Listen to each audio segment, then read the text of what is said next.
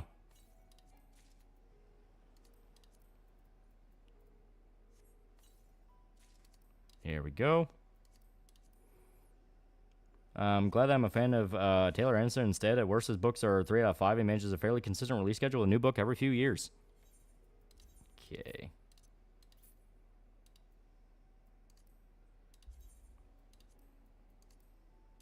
Here we go. Oh, wait. Nope. No, not that. That one looks dope. So, here. There. There we go. There we go. Chat's reminder that Godfrey is the Prince of Death is not dead. It's just that he's mentally handicapped to defend Fia if you try to attack her.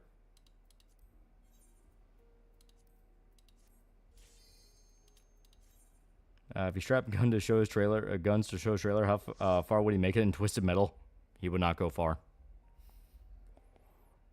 Anyone else remember that one Robot Chicken sketch about Superman learning that Krypton is fine and the whole rocket ship was part of a nasty divorce proceeding? Because I really like that one. And what's Aragorn's tax plan? I don't know why. What's Daenerys's, you lazy prick? And the big thing is, like, no one cares. No one cares what his tax plan is. That's not the point.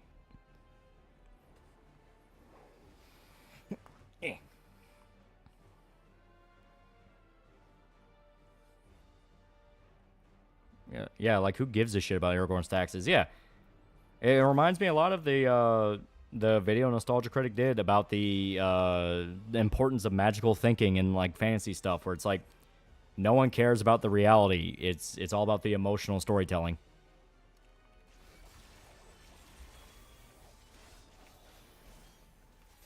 I can criticize Tolkien all he wants, but Tolkien finished his books and remember for a long-ass time. George won't. Yeah. People are kind of already talking about, like, Game of Thrones has pretty much been inflicted with cultural amnesia, where people barely even talk about it anymore, and the only time they talk about it is how much they fucked up the ending. Remember the King Killer Chronicle series by Patrick Rufus? I heard it's supposedly pretty good.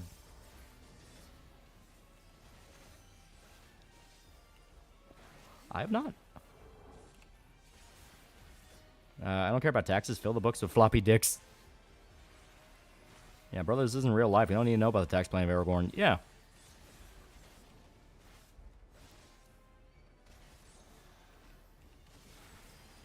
Here we go. A bad ending will do that. Just look at Lost, yeah. Fucking goddamn wish they would put Godwin in the DLC, but no, they'd do Radon a second time and beef him up for his twink brother.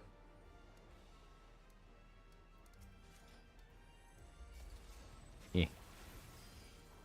To be fair, Shadow of the Archer was pretty fucking good, though. Remember, a bad ending will always overshadow a good story. That's one thing I learned from media literature studies, yeah. As molester, psycho twink brother, yeah. Yeah, same thing happened to Attack on Titan, yeah. To be fair, people still debate a lot about Attack on Titan. It's not fully gone. Knowing about Martin saying those things about Tolkien is that he's a hypocrite because he doesn't delve too deeply into policies of his royal characters either. Yeah, it's all the big dramatic stuff, like, hey, have these people killed or something like that. Because, yeah, that's what you're supposed to be focusing on, the entertaining aspects. When Christopher says tens of thousands, then shows his orc army, yeah. I'll be remembered is the wheel of who will die this episode.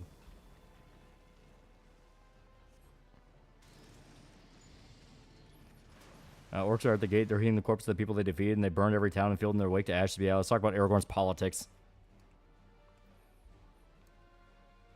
Is there any long-form of media with a great ending? Lord of the Rings. As much people bitch about how long the ending is, like, the reason it's so long is because they had to wrap up a lot of story threads.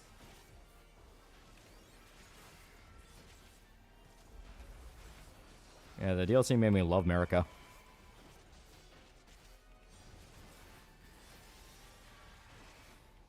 Here we go. Yeah, what was Sauron's tax policy? Only way I can make a tax plan interesting in a fantasy story is that the taxation is so heavy it's killing people. Yeah, Berserk one day. Didn't Tolkien do so much world building? There's an entire history of Middle Earth anthology. Yeah, the The fucking Silmarillion is basically like a history book / a Bible. Yeah, 3 movies worth of subplots I need resolving once big fire eye explodes, yeah. And it still didn't really have enough time for all of them. Hear me out, bears and top hats. Like, cast of 20 to 25, of course it's gonna be long. Now, DLC basically gave us a full picture around why America's such a bitch. The reason people can't let go of how shit Mass Effect 3 ending was, and how it had to be patched after the launch because people were that pissed, yeah. Yeah, what was Guts' tax policy? Fuck off, don't take my money. What's Big Boss's tax policy? Fuck off, don't take my money. Silmarillion, there are volumes under the history of Middle-earth volumes, yeah. I've read Silmarillion, it basically is the Middle-earth Bible. More of a rock and roll than you ever been. Don't believe me? Ask Led Zeppelin. You can't reach this fellow shit. I'm too towering because every time I battle it's Return of the King. Enough world building to be consistent, but people aren't reading for the world. They're reading for the characters and what they do. Yeah. One time tax mattered to me was Fable when I was taxing the shit out of peasants. Yeah. You know if there are any hybrids between novels and comics? The apparent traits of the latter? Yeah, graphic novels. Technically, they're also light novels. Rosa's doing a gun-only Bloodborne run. She already did a one-hand run, but this one's pushing the limits. Gotrek and Felix starts with a riot from window taxes, and later on trying to survive the world. You can't feed off Dream is Guts' tax policy.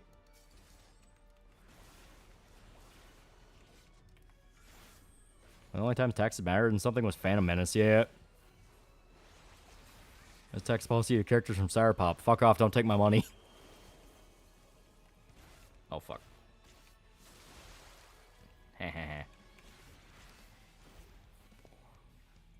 What are the coolest weapon classes and coolest weapon designs in Neverwinter 2? I think it was, what, fucking 3rd edition D&D rules he was using? Fuck, I don't remember. But I remember Fighter being a lot of fun.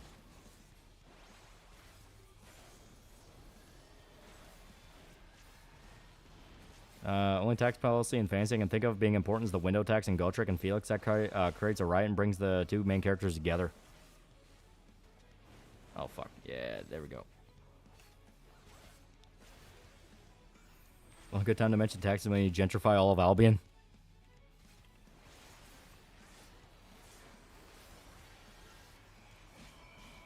Here we go. There we go. Is there any character that you like whose opinion on taxes isn't pissed off, don't take my money? Pissed off, don't take my money. There's no stimulus package for you to escape to.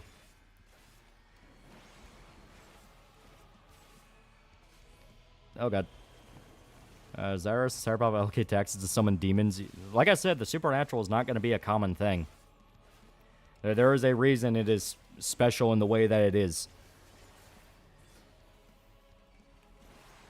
Here we go.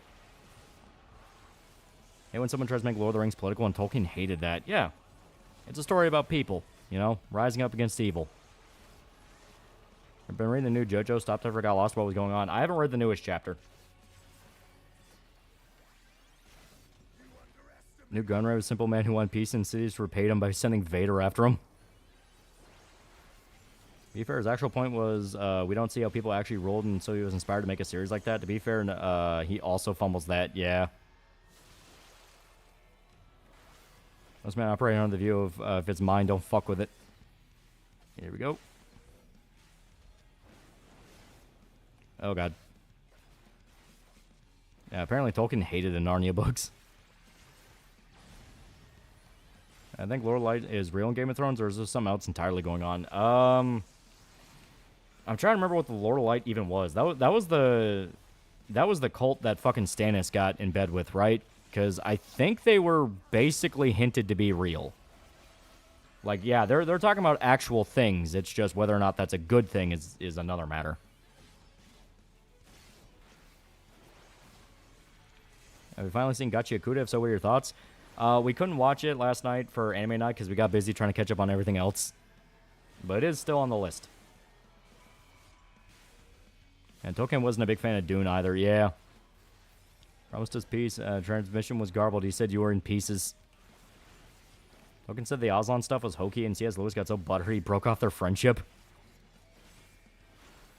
Lorelight was a stance cult with a redheaded baddie, right? Yeah, right? Like, you definitely read more than 15 books. Yeah, Tolkien hated Dune. Lorelight's kind of like the other real gods in Game of Thrones, is in they're horrible elder gods and horrifying. The Lorelight's interested in humanity. Yeah. Because, like I said, I think that's the one that was... They had the cult, and they would have to, like, burn people at the stake to please it. Yeah, Martin liked to play with the idea that there are high fantasy elements, even though more stuff is low fantasy. And considering Lorelight can bring people back from the dead, not just as undead zombies, but as living, breathing people, I'd say, yeah, he's real.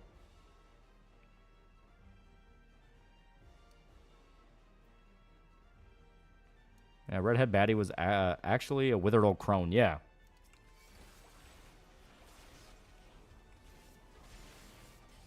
Here we go.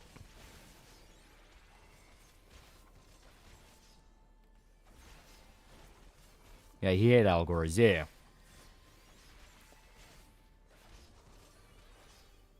Here we go. Not a big fan of the government. Wait, you were a prince. You were the government. Thank you, Vegeta. Very cool. Yeah, it's called a spade. Yeah. Star Wars is a cool thing where you cover tax policy and production lines and source books and encyclopedias. Well, it's also one of those things of people really don't care about that. You know, for the actual story itself, it's like you focus on the big stuff. The big stuff is what's important. And never let allegories get in the way of the story. Yeah, that also helps. In the show, yes. In the books, it's implied she's a fire right and stopped aging altogether. Yeah. I like how they changed Urine. Dude's essentially the Antichrist in the books, but he's silly pirate man in show. Worse yet, the actor had read the books and was hopeful for a faithful retelling. Yeah. Kind of weird Martin made magic a bloodline thing. How much would Tolkien have hated Rings of Power? He probably would have fucking despised it.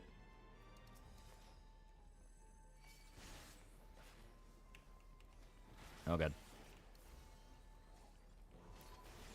Never let truth get in the way of a good yarn. He's fancy to escape from taxes, not to learn about gay shit. Yeah. Like, if you're able to weave it in an interesting manner, that's one thing, but the whole point is it's got to be in an interesting manner. It's not just, here's the tax policy of this city. It's like, okay. And it's like a little fun supplementary lore. I'm sure somebody likes that, but at the end of the day, how is this affecting anything? Look at me, his kid becomes a giant fucking worm, Tolkien. Actual cover of A Song of Ice and Fire was a clash between the high and low fantasy, something that both the show and Martin fucked up, yeah.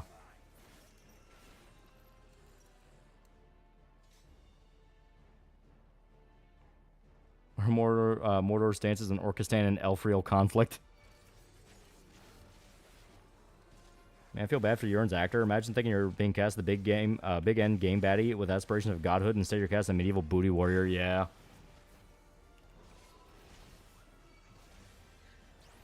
Allegories are good sometimes. When they're bad, they're really bad. Yeah.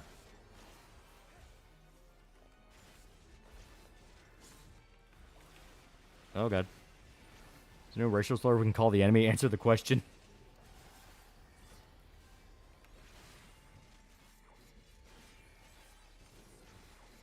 Fun parts of high and low fantasy clashing and seeing how low fantasy people interact with high fantasy elements. Of course, if you have a flying demon worm that shoots fire, you're going to be God Emperor. Yeah. Like, Spice and Wolf, things like exchange rates matter a lot because the main character's medieval merchant and nobles are changing the metal contents of their coinage. Yeah. It matters in that case because the whole point is the guy's trying to make as much money as he can. You all know the world's full of chance and anarchy, so yes, it's true to life. Characters die randomly, but newsflash, the genre's called fantasy. It's meant to be unrealistic. To be fair to Phantom Menace, the monotony of tax is supposed to be the point of the intro with all the ships over Naboo and the attempted killing of Jedi. That this is no normal trade dispute. Yeah. They're telling that to EFAP, they'll treat entertainment like some math equation. You know, it's like stories have formulas. You know, they have their formulas and your tropes and structures you're supposed to use. But yeah, at the end of the day, it's fun. It's fun.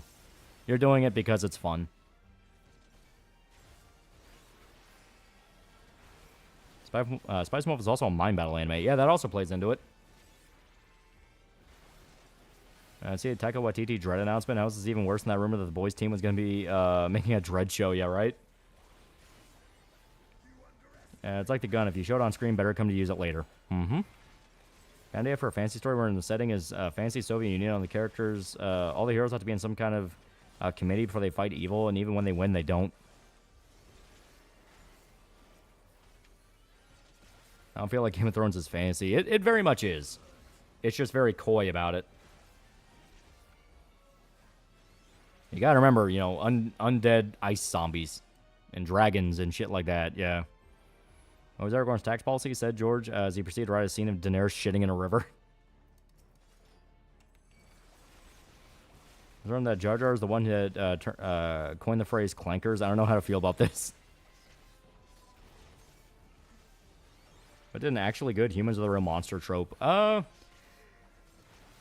There's a few different ones. I think Day of the Dead probably handles it the best, where the entire point is they're all fighting for a futile goal and everything's already been fucked long before they could fix it.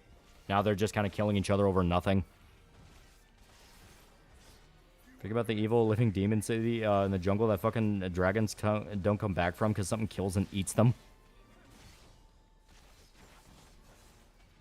Where somebody can reuse Shadow of War's Nemesis system at some point. That'd be awesome in a gang war style game. Yeah, right? It'd be fucking cool.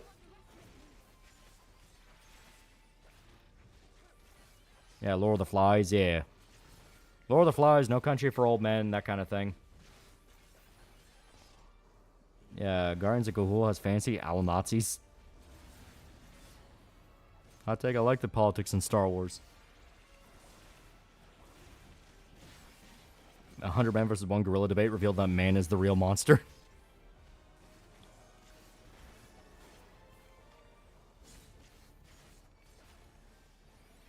Would you visit Orc City before the elves burnt it down? all I can think about is like the Sean Penn bit in Team America. It's like the children are laughing and playing with gumdrop smiles. Cat market for $2. What are the tax policies of Orc City? Well, it's built to protect the White Walkers from Euron Greyjoy. Whole point is humans in Westeros view magic as extinct, something that was real but is from a bygone age, and then it comes back hard and fast, and people have no idea how to deal with it. Technically, patents are about the implementation rather than the idea, so if you are creative, you can find a way around it. Problem is, the system itself is so fucking cool.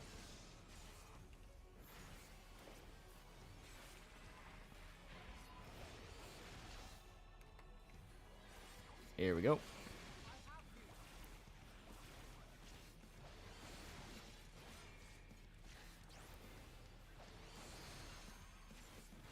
Fall of Orc City would go to cause the Holodomorc.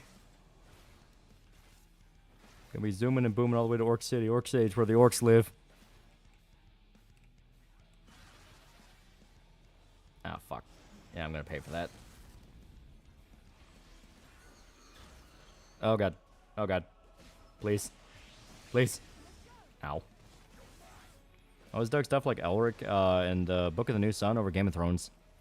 When Hunter Chimera Ants made the humans a real monster trope cool. It did it pretty well, yeah. That Clanker was different from Clanker. Can't have shit in Orc City.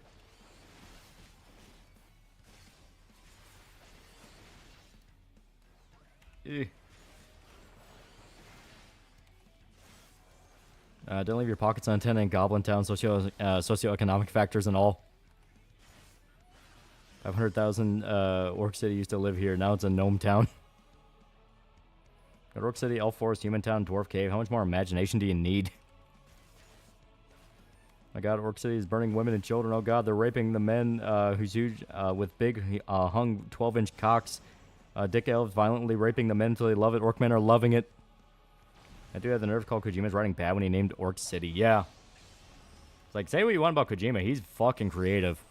Half the ideas in Death Stranding is like, okay, no one else but him could have came up with that.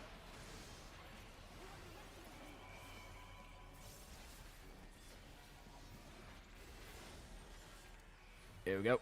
Here we go. I think Witcher a better mix of fantasy and realism. Yeah, I'll agree with there. I think the idea that orcs are just people's racist ideas. I mean, that's never been what they are, but sure, let's go ahead and pretend they're meant to be an allegory for bigotry. 18 naked orcs in the showers of Orc City.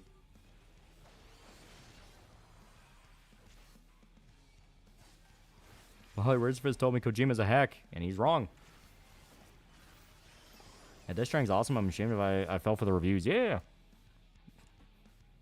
Vindicated eventually. That's my slogan for life. I'm vindicated eventually. Why do I keep going to attack when I already know this is a bad idea? Chimera arc wasn't about humans being real monsters. They were literally fighting the Chimerans and the principle of humanity. Well, the whole point is like the ants could get as powerful as they were because they were consuming humanity. Where's this Red Kojima's a hack writer stole his ideas from Elric? Orc saying needs reparation for the 17 trillions that were brutally gang raped by the insane stamina of 19 elves. Those orc talk keeps making me think of the 40k versions of them, and now I'm imagining a bunch of screaming. A bunch of them screaming. I'm annoying myself. Thanks, brain.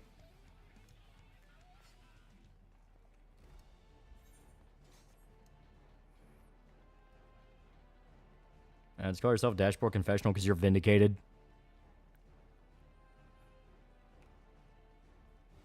Yeah.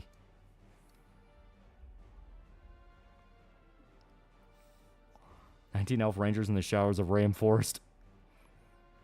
Has the doesn't kill the bad guy at the end of the movie trope ever worked? Sometimes, but it's explicitly stuff like, you know, Spider-Man or Batman, where the entire idea is like, hey, don't try to kill them because that's not what the character would do.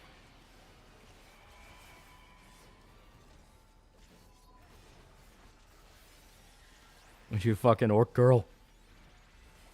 Pick back up Death Stranding 1 tomorrow. Lost my copy like a few years ago, but I finally got a new one. Yeah. Jim is the same Danny Razorfist. He's giant fucking nerd. He's just wrong kind of nerd, which Danny hates.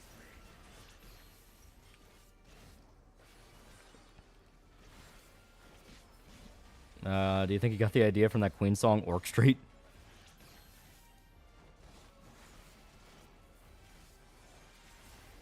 I would have also gone for mystery stories that are involved trying to bring in the person for the crimes, but yeah, superhero stories tend to do that a lot more. Yeah. Avatar not killing Ozai at the end was pretty decent, all through a little Deus Ex Machina. Yeah. Remember, Batman kills. Congratulations, you made a Punisher and a funny hat. Love an open world espionage game set in the Cold War, maybe in Berlin or something. Such a fascinating historical period that I feel doesn't get enough love.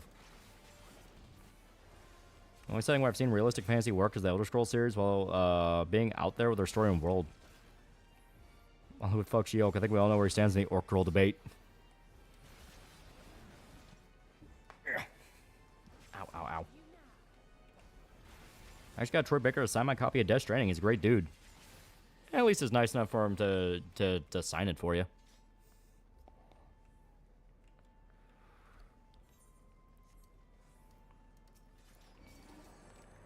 Razor kind of lost all right to criticize anything after he jumped on the Gooner Gate and KSD2 bandwagons. Yeah. The funny part is, like, since people have now gotten to the point where they can beat the game, it's now coming out about more stuff you can do, and apparently, yeah, you can straight up get Musa killed. It's just not in the specific quest where you meet him in the murder investigation. Later on, towards the end, there's apparently a decision you can make where you can basically ditch him behind and leave him to die, and it is heavily implied he dies off screen. So, I was gonna try to pick that choice when I got to it in the game to see if that's true or not. Because if so, that would be hilarious.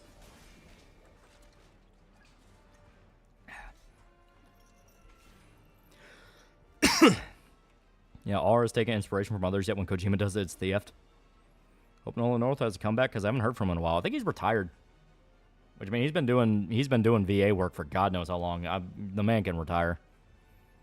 Like Warhammer Fantasy's setting, it's late medieval Renaissance period with magic and gunpowder are abundant. Yeah. A game I want to see get made that probably never will is open world GTA-esque game where you play as Dirty Harry-esque cop. That was basically true. What was it? True Crime Streets of LA. I mean, that was that.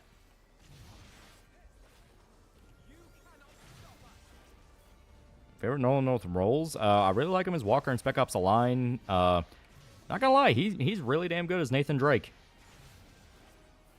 I ignore that. Keep calling Harvard a traitor made a pedo game. Yeah, right.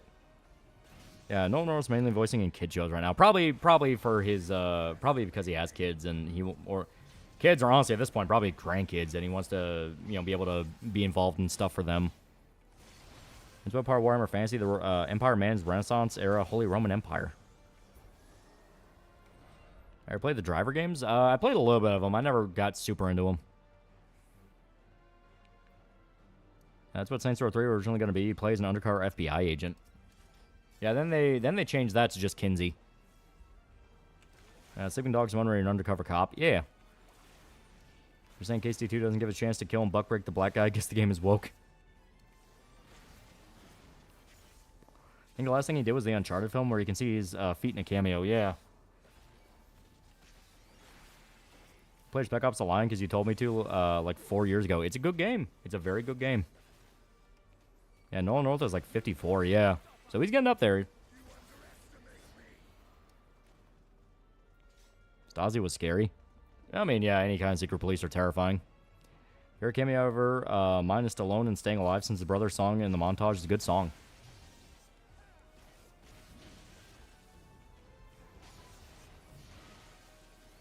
Watch Cheeky and Big O from your reviews. I liked them enough, but I didn't care for their endings. Yeah.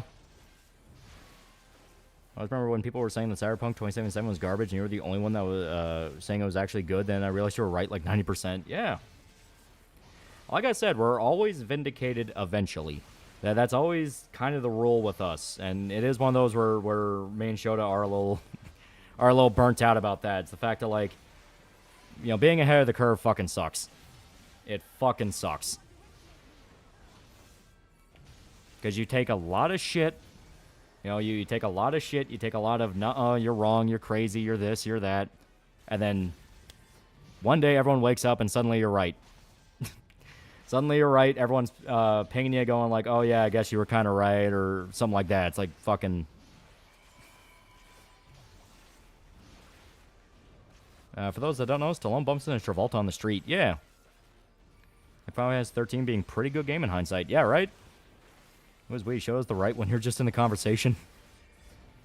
I don't care how good Edge Runners is. Does make up for the underbig game. That was just CD Projekt Red. People who played Witcher 3 on launch were kind of already aware of what was probably going to happen.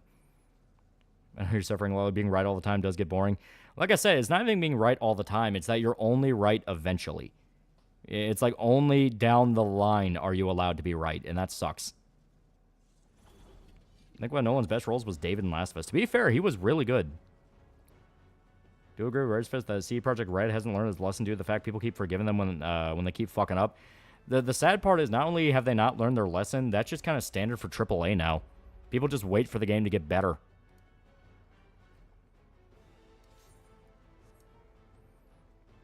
Let no one retire, I'm fucking begging you.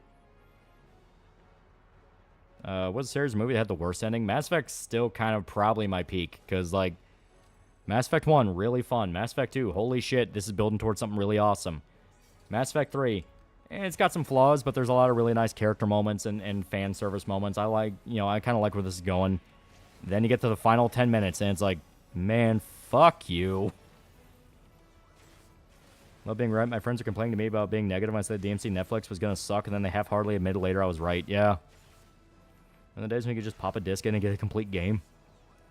Yeah, Witcher 3 was called Glitcher 3. Yeah. Yeah, we're never getting another Mass Effect.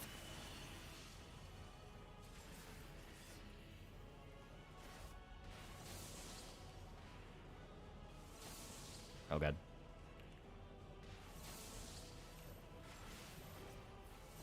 Yeah, Mass Effect 3 need another year in the oven. Yeah. Yeah, destroy ending all the way. Fuck yeah. Yeah, Bioware may as well be dead already. They basically are. I'm kind of treating them as brain dead now. Rob Shield tried to save us from the ending of Mass Effect. He was our salvation through destruction. With Cyberpunk 2077, I played day one on the original Xbox One. That's how good I think the story was. Yeah. Been teasing Mass Effect 5 forever, but we all know it's going to be another Veilguard. Yeah. The fact they keep teasing it while having nothing to show screams to me, oh, they don't actually have an idea. They're just trying to build up hype for Mass Effect 5.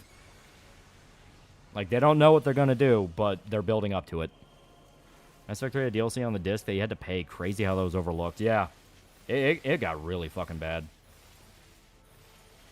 Also, I keep walking into the fucking AoEs. I just missed my tally. Appeared in gaming near the end of the 7th generation, where entire games were held on 2 discs, and you had to switch them out to finish. To be fair, that was a common thing in the... oh, fuck, we died. That was a common thing in, like, the PS1 era, because those games, you know, because those discs were so, were so small, compact-wise, you know, like, you know, data-wise, that they had to put them on multiple discs. Like, to put it in perspective, I think all of Final Fantasy VII is, like, what, fucking 5 gigabytes? But at the time, it was in, like, a fucking 4 CD fucking, jewel case. Yeah, only 360. Yeah, because PS3 had the Blu-ray discs, which could just hold a lot more. Games could fit on one disc. The VFMs were the reason why. Yeah. Can't wait for Rex's granddaughter to tell him she's non-binary at the dinner table. Yeah, right? Yeah, 3 CDs for FF7. I thought there were 4. Because you had disc 1, disc 2, and disc 3, and then disc 4 was basically the final dungeon. Yeah, Snake, you gotta switch out your disc. Yeah. Final Fantasy 7 isn't that big. It's just that each disc contained a copy of the world at different states. Yeah. 7 was only 3 discs. Oh, okay. I kept thinking it was 4.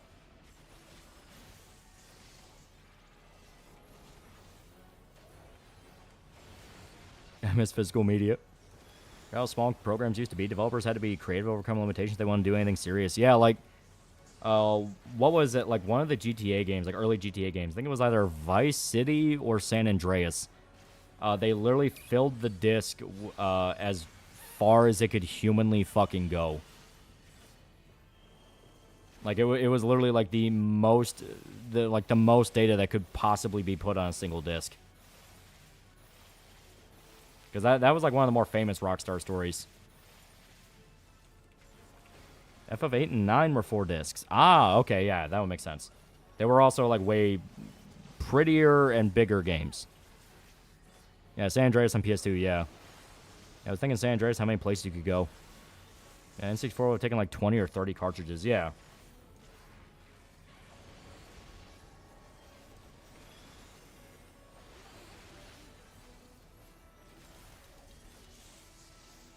Here we go. Yeah, Blue Dragon had a shitload of discs, if I recall. Yeah, I think that was like a 3-disc game. Next Final Fantasy game is totally going to copy Expedition gameplay-wise. I would not complain if it did. Like, that's one of those of, oh no, you stole this really fun combat system from this other game. I'm so upset. Oh no. I get to have fun in a Final Fantasy game. Oh no.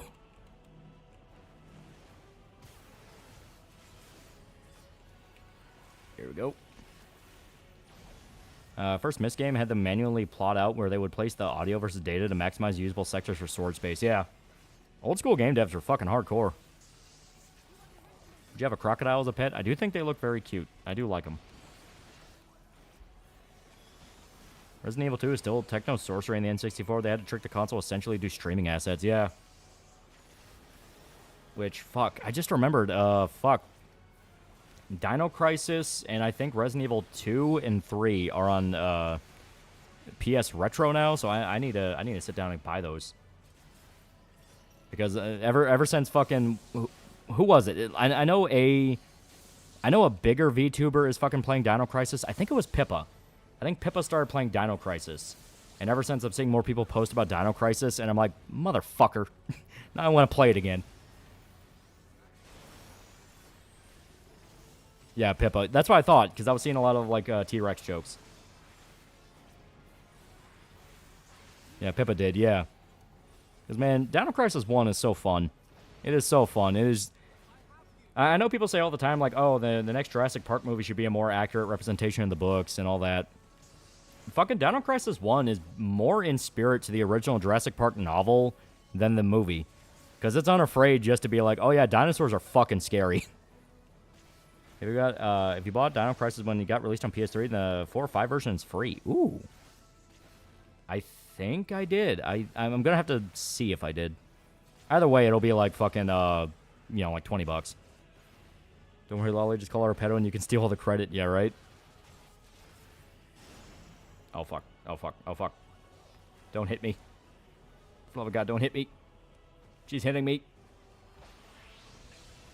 Bunny Lay being your greatest bane. Well, it's like I want to play Dino Crisis, but at the same time, I want to play Death Stranding 2. And then I also want to play Persona 4. It's $10 if I recall correctly. Yeah, that's not bad at all. And it makes sense. It's a PS1 game. So I can just pick that up in the retro Resident Evil games. Because, I already have Resident Evil 1 Remake, and Resident Evil 1 Remake is my go-to for Resident Evil 1. Playing OG actual Resident Evil 1 with a hammy voice acting is fun every now and then, but to actually be like, no, this is what I view the first game as, it's fucking Remake. It's an amazing game. Bravely defaults on the game key system, and there's a total of 9 gigabytes. Meanwhile, the entirety of Cyberpunk with its DLC is fully in the game card. Obvious solution is quit your job, get VTuber rig, and stream 7 days a week easy, right? Where the Final Fantasy 7 Remake go from the most talked about thing on the planet to just meh? Because probably around the time the first one came out, like, I know FF7 Rebirth kind of brought it back into the limelight for a little bit. Then people got to the side content, and it's like, oh god, this game is fucking agony to actually 100%. Finished Metaphor? No, I'm still like super early in Metaphor. There's a lot of shit I gotta do. Play them all at once at the same time. Have you played Dragon's Crown? Yeah, I played Dragon's Crown. It is fun. Is the original Resident Evil 1 worth playing? Just to say you've played it and you're a fan of the series, yeah, you can check it out. If you played 1 Remake, it's literally all the exact same puzzle, so you'll be able to get through it super fast. I think the only difference is Resident Evil 1, the original, has different dialogue options you can pick that will affect whether or not certain people die, and it can kind of fuck you over if you pick one without realizing what you're supposed to do. Because there are certain traps that you can only run into if you fuck up a certain moment. Like I know if you, what was it? Like if you ask Barry to give you a rope when you fall into a pit, that will guarantee he'll die in the Claire storyline, I believe. No, not Claire. Fucking Jill. Why did I say Claire?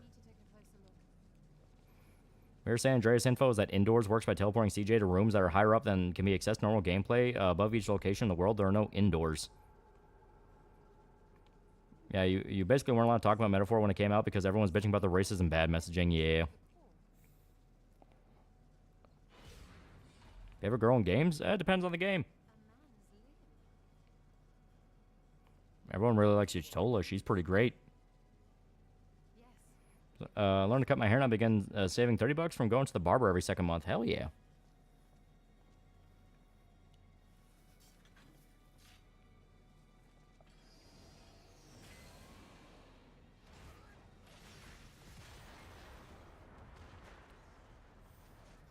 Original Resident Evil 2, yay or nay? 2 Remake is a lot of fun. It is a lot of fun. I feel like it's as close to what a Resident Evil 2 Remake should be in terms of getting the spirit down and what people are looking for in a classic Resident Evil game. But 2 OG just has way more. It just has way more stuff in it. Like, I mean, as much as people talk about like the police station and all that, you could get through a pretty decent chunk of Raccoon City in Resident Evil 2. Everything I'm playing, Cabela's Danger and Sons, have rewatched Mandalorian's vids, and I'm killing myself to find them. Yeah. Making haircuts, Ben. If I'm busy tomorrow, I might get my haircut tomorrow. Yeah. Original Resident Evil games are worth trying out, though I won't blame anyone for getting filtered by the controls. I like the controls in the older games, so I'm fine with it. Yeah, OG Resident Evil 2 and 3 are fantastic. They are really good. Have you used the mods that fix camera angle for Resident Evil 2 Remake? I did. I actually did play with them. They are fun. It kind of fucks up the aiming, but at the same time, it's kind of meant to. Yeah, odds on Resident Evil 1 getting another remake. Didn't they say they were going to do a remake of Resident Evil 1? I thought they outright said they were going to do it. Which girl in game would you have fun with? Like I said, I like Ishtola. She's pretty good. She seems like a fun person. The remake is good, but you had to pay extra to get the original soundtrack. Yeah, and that was kind of bullshit. But to be fair, the original soundtrack, I can't play the game without it. People valid in the whole fixed camera angle. I'm not against people who like them because they can be a lot of fun. At the same time, I'm not gonna freak out if a game doesn't have it. Ever seen The Cube? Yes, The Cube is a lot of fun. It is a very fun movie. How about an RE0 remake? I think RE0 needs the remake more than 1 does. Because 1, for 1, the Resident Evil remake by itself already is what you need for a Resident Evil remake. Like, that's what you need. Only adds on to the game. It streamlines some stuff that was a little bit wonky in the original. Like, that's fine. 0 is the one where there were legitimate issues that just weren't really fun to deal with. Same with Code Veronica. Code Veronica could also use the touch-up. Yeah, for the love of God, add atom boxes to 0. Yeah. I'll go to the barber 2 or 3 times a year. My hair doesn't really go long. Just grows thicker like a bird's nest. Game has to be properly built around fixed camera angles if it's going to do it. Yeah. Like, I would love for Resident Evil 9 to have an option for fixed camera angles, but it needs to be a thing where there's clearly thought put into it. Next remake is either the 0 or Code Veronica. They do 5 later, yeah.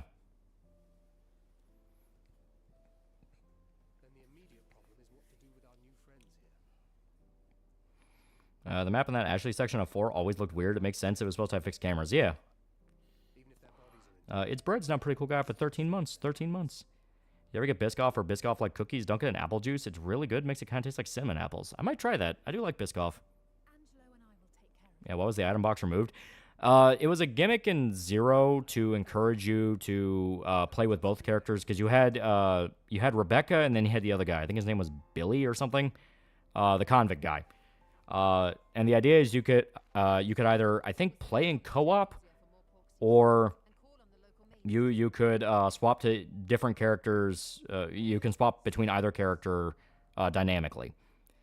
So the idea is you wouldn't need an item box because you technically have 2 characters you could trade ammo with.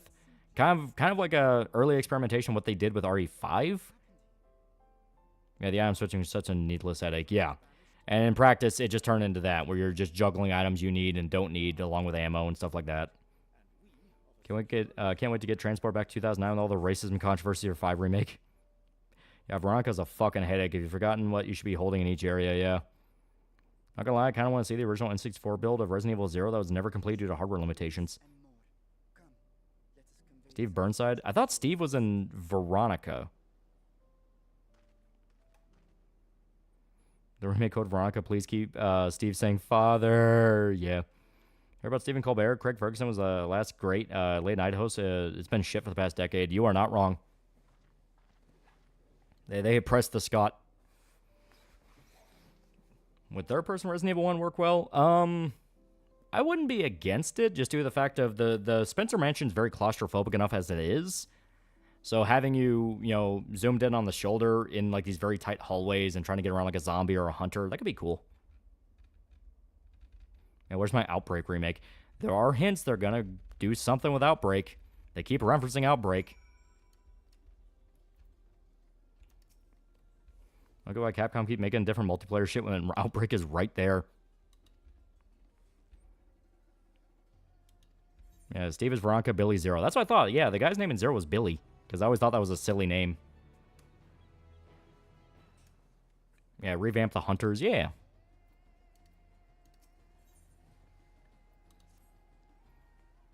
Conan was the only relatively newer late-night host I enjoyed. MC, the new game's mom is one of the main characters of Outbreak. Yeah, the journalist chick. Like, it's like, yeah, the chick in 9 is outright her daughter. So it's like, all right, you're going to have that direct of a reference to Outbreak. You clearly want to do something. Especially since every multiplayer Resident Evil that's not Outbreak failed. Yeah, people still like Outbreak. They still reference it. Get the remake Dino Crisis? We've been asking that for so long. They keep doing... They keep giving hints that they're going to do something with Dino Crisis, then they don't fucking do it. Greg Ferguson ended in 2014, like 6 months before Trump's campaign started. He ended at the last possible good point, yeah. Dave Burnside was originally meant to be Leon, but they changed that because people like Leon too much to have him killed off, yeah. Do you know any sites or ways to learn about the behind-the-scenes stuff for anime? Because there are animes I'm just curious about with some of their soundtracks. Ironically, YouTube has a lot of behind-the-scenes stuff on anime.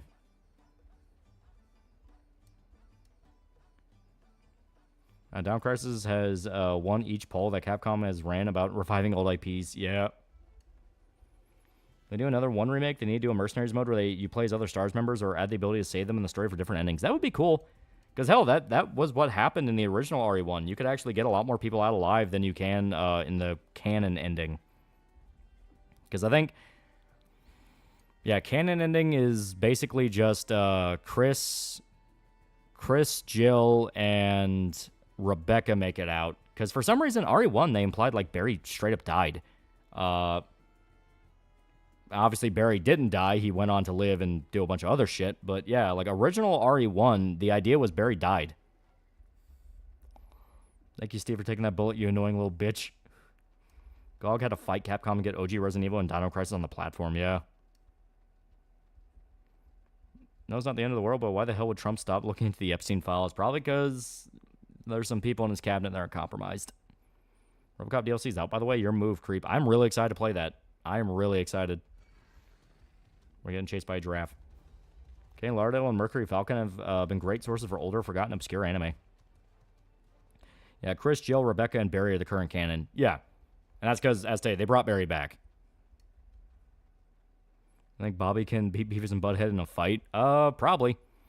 You know, Bobby, to his credit, in King of the Hill, he does fight other kids, and he can somewhat hold his own in some instances. It just kind of depends on the episode. Beavis and Butthead, they make it a point of they have no idea how to fight. It's weird because the following sequels imply everyone made it out, but it's impossible to get the ending in an RE1 game. Yeah.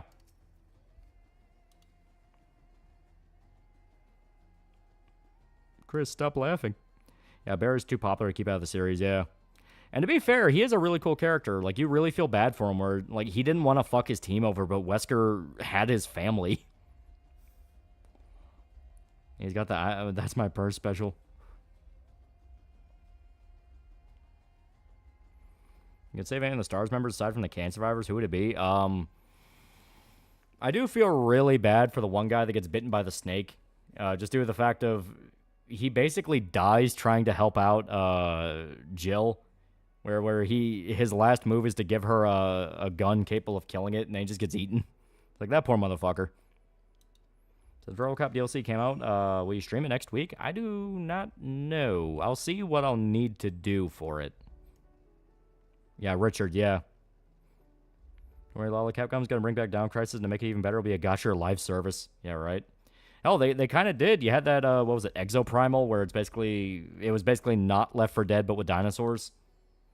And they were teasing it as being a fucking Dino Crisis remake.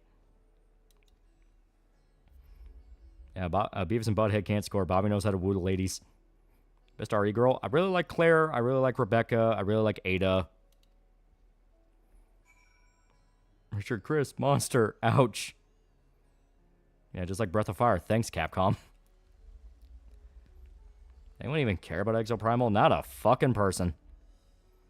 Recently watched The Void and was impressively good. Yeah. Richard had a really tragic backstory as well. His sister was killed by a mugger and he couldn't stop it. He became a cop to save people.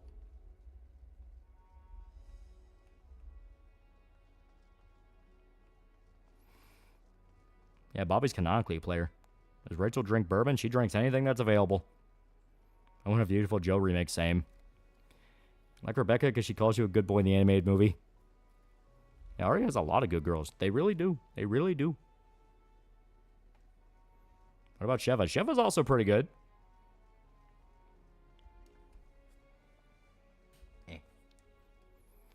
Resident Evil 1 board game Kickstarter had a choose your own story progression for unlocks where the readers take the point of a no-name rookie and save other Stars members.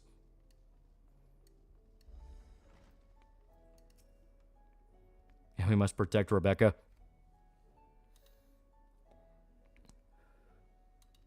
Yeah, RE is peak women characters. It really is. Damn it.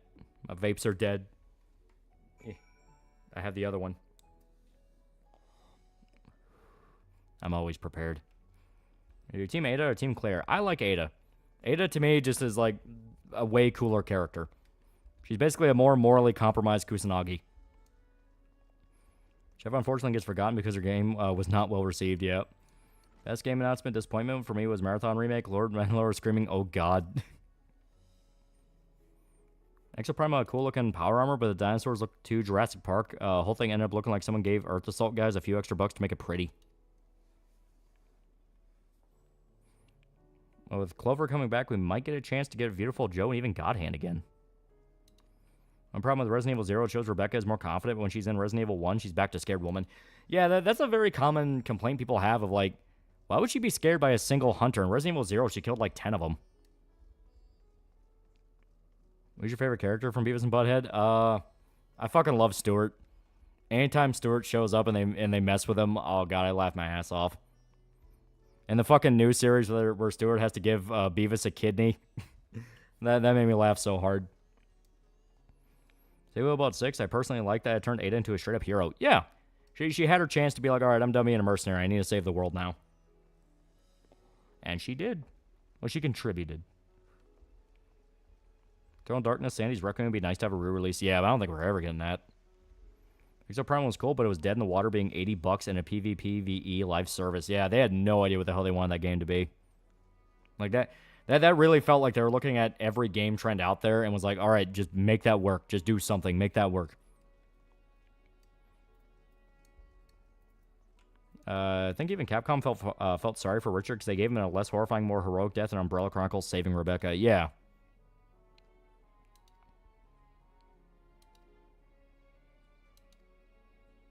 Hopefully Leon and A can be a happy couple now. Square Enix wasn't the publisher. I'd like to see him remaster the Drakengard games. The Marathon game being what it was is one of the reasons Mandalore has been on break. Need to recover from psychic damage. Well, apparently he's doing a video on Soma, which that could be really interesting. I know that's kind of one of those games where, dear God, there's more fucking video essays out there than there are stars in the galaxy. But a Mandalore one would be fun. Especially since he already covered a lot of the other, you know, Amnesia-esque type games. What does the image in the bottom right? Is the comic you're making? It is. It is. Was it worth death for Richard getting eaten by the snake or the shark? Probably the snake, because he more than likely wouldn't immediately be dead. You gotta remember, snakes swallow their prey alive. Shark, it would just rip him apart. Is RE6 that bad? I played it. It was a fun action game. I can see the horror fans shrieking at it. The problem is all the good sides to Resident Evil 6's combat is not reflected in the main campaign. Because yeah, when you play the Mercenaries mode where you have to push it to the limit of what you can do, there is a genuinely really cool Gunkata system hidden in there for pretty much every character, you know? Hell, Jake is more like just straight up a melee fighter.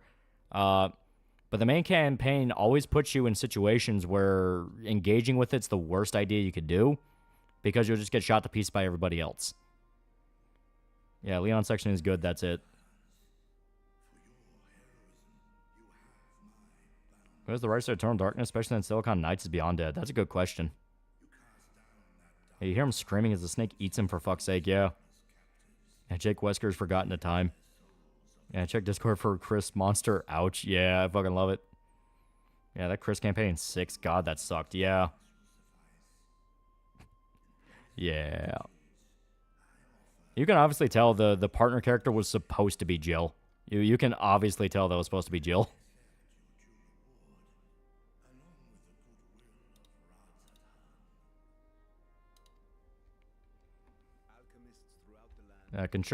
Constrictor snake would suffocate you, then eat you, yeah. The finished ones have been collected, and now await you at the high crucible of Alchemia. Giraffe dick sucking RE6, yeah. Present this letter when you are ready. Everyone remembers the T-Rex. The fucking, the bioweapon T-Rex. Yeah, I can't imagine Helena or Jake ever being seen again. Want Alice to remake a SMT series. Really want SMT 1, 2, and IF. I also want them to remaster SMT 4 and Apocalypse. I want them to expand upon Stefan more and also gives us more Axiom lore. Yeah. My only complaint is, where was Jill during RE6? Seriously, Chris goes missing and you think she tried to find him. That explains the homoerotic tension between Chris and not Jill. Yeah, it doesn't make that much sense that Jill would sit around while her best friend gets amnesia and goes off the grid, yeah. R6 stumbled right out of the gate with that logo. It really set expectations. Yeah, watch Jake appear in 9. They do seem to be building up that the new generation of protagonists are going to be more like a bit more in the sense of like having powers. They already established that the reason Jill looks how she is, despite technically being in like I think her like 40s by the time Death Island happened, is because when she was infected, it slowed her aging.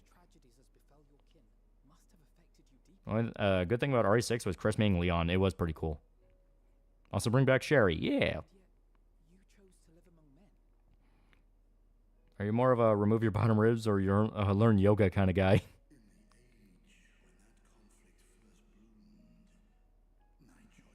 Yeah, they made a mistake of killing off Ethan. I want fan translations of OG Megumi Tensei Famicom ones. Yeah. Leon is still aging, right? I don't know. I guess that's what we're going to know in RE9 because they keep going, no, Leon's too cool to show up in this one. Fuck you. Fuck you, he's going to show up. Yeah, Wesker's augment slowed down Jill's aging, right? A few different things happened to her. Holy shit. I'm just now realizing, like, dear God, like, Jill's had her DNA fucked with how many different times now? It's like Samus. It's like, dear God, that woman's a fucking petri dish. And, of course, it fell all the way over there. One second. I dropped the vape. Yes, this is critical. Twould seem we share the same desire for peace, great Reacher. To that end, I wonder if we might trouble you with a question. The Telophoroi are intent on recreating the final days, an apocalyptic event. I found it. Leon, please, the Redfield bloodline must continue. As the longest lived among us, know you aught of this terrible cataclysm? Yeah, the gang is pushing early 50s at this point. Jill basically got the super soldier serum in her, so she ages slower. Yeah. We don't even know if it does literally anything beyond that. Yeah, RE timeline's a mess anyway. Hey, that there was a set piece every 30 seconds. There's an exploding building or crashing airplane around every corner, yeah. For the vape like an accident. I don't want to sit it on the floor. Never understood why people vape. Nicotine. Yeah, Night in the Woods made you a resident of Vape Nation. It really did. I can only hope that Samus' DNA's in 2 scrambles. She can't have kids. Breed the space mutant bounty hunter baddie. Either one's a good departure from their RE protagonist and had a decent ending to a story. Yeah.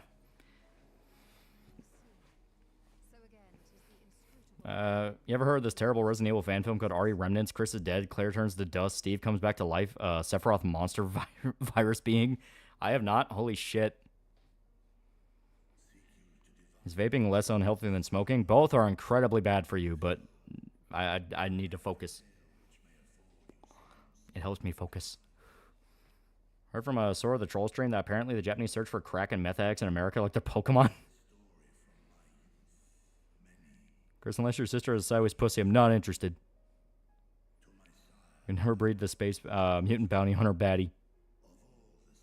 And 9, I wonder what this means for Outbreak, since it's using the plotline that after the city got nuked, there's still activity 6 months later. Also, a lot of the recaps are written by Wesker, and they don't feature Barry. A headcanon Wesker still being salty about Barry owning him back in RE1. Nicotine, nigga, please. CM Punk taught you nothing about straight edge. Yeah, plastic and metal in your lungs or tar. Pick your choice. Yeah. Another Resident Evil game with Carlos. The 3 made him fun. Yeah, Carlos is great.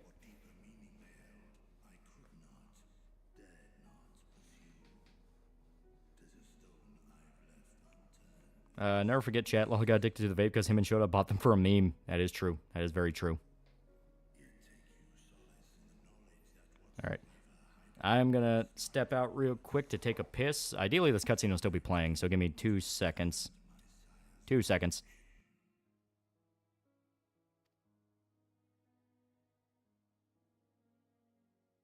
Thank you, Vritra. You've given us warm reassurance in a world gripped by cold uncertainty.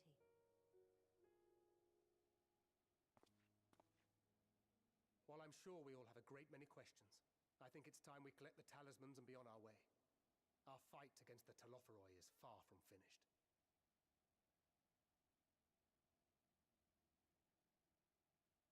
We must take our leave, but please do inform us if we can provide any further assistance.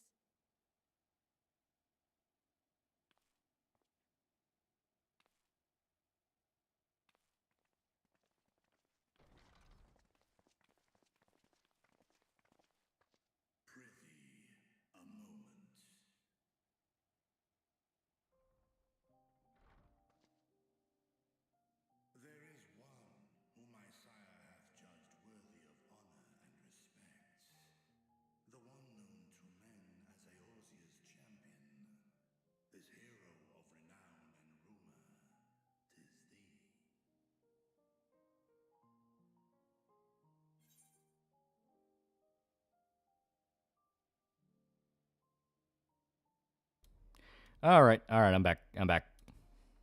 Eh. Story of AlmightyLoli just pissing in the wind. Yeah, skitter, scuttle, scuttle. It'd be fun if they make a game that you play as Umbrella and you make all kinds of monsters. That could be kind of fun, yeah. Like you're in charge of one of the facilities. I know there was an indie game that basically kind of sort of tried to be that, but I keep hearing it's not very good.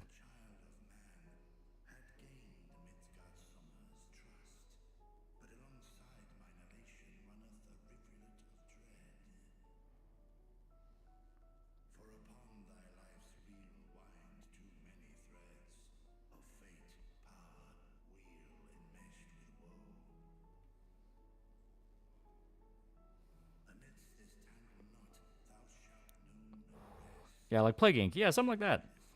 Then Capcom will ever address the fact that Barry's adopted daughter is possessed by Wesker's sister. I don't know.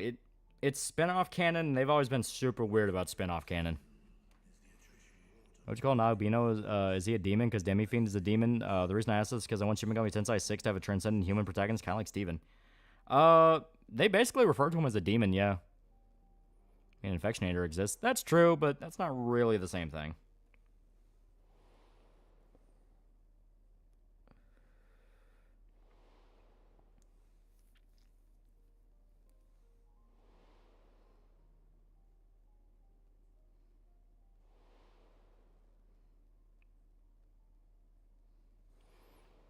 Plague Inc. Yeah, but that's a little bit too indirect. I was thinking more of like, you know, what was that fucking game? I think it's literally just called like Evil Genius or something, where you play like a Bond villain, something like that. Yeah. So something like Evil Genius or like Dungeon Keeper, where you have like an actual facility to manage. Resident Evil on the Game Boy Color has Leon infected by a parasite, only for the ending to never tie into the timeline. Yeah. I'm just going to charge you Final Fantasy 13 and 13-2. Indeed. Because we're going to finish up 10-2. We're just going to watch the fucking cutscenes of 100% because I'm fucking done with 10-2. Then we'll do 12, and after 12 we'll do 13. That's on Sherry and Jake. Jake is a wiener. I did not care for Jake in the slightest, but Sherry was really cute. I like Sherry.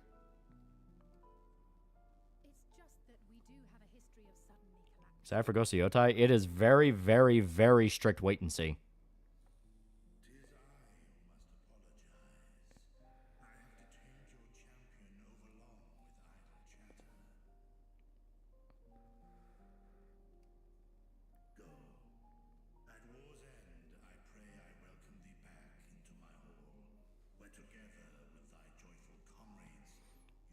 Sherry's my second favorite RE girl. No one will ever top Rebecca. Rebecca is pretty good. Yeah, sports here, monster creation. We're more advanced facilities and use more messed up monsters. Yeah. Biologic can keep going to FF16. Yeah. Well, we'll get all the way to 16, then we'll go back and play the classic games. You know, that'd be kind of a good thing where you kind of see the era of Final Fantasy was the most popular to then the modern era, and then you get to the very beginnings of it, and it's like, this is how it all started. See Ghost of Yotai actress dancing for the gays? Yeah, she's crazy. Dog at the end of Rev 1, they get away with a sample of the Teve Abyss virus, and that plotline's fucking buried by now. I don't know why we're skipping 11's because we're already playing an MMO. Yeah. And in 11, you have to, like, do a whole thing to, like, set up a, what was it, like, an instance with, like, a private server, and it's like, that's a whole fucking meh. Like the way 4 Remake handled Ashley, made her a good character. Yeah. Yeah, Retro Final Fantasy is the golden age of RPG. 6 is a lot of fun. And we did already play 4. I forgot, we did play 4.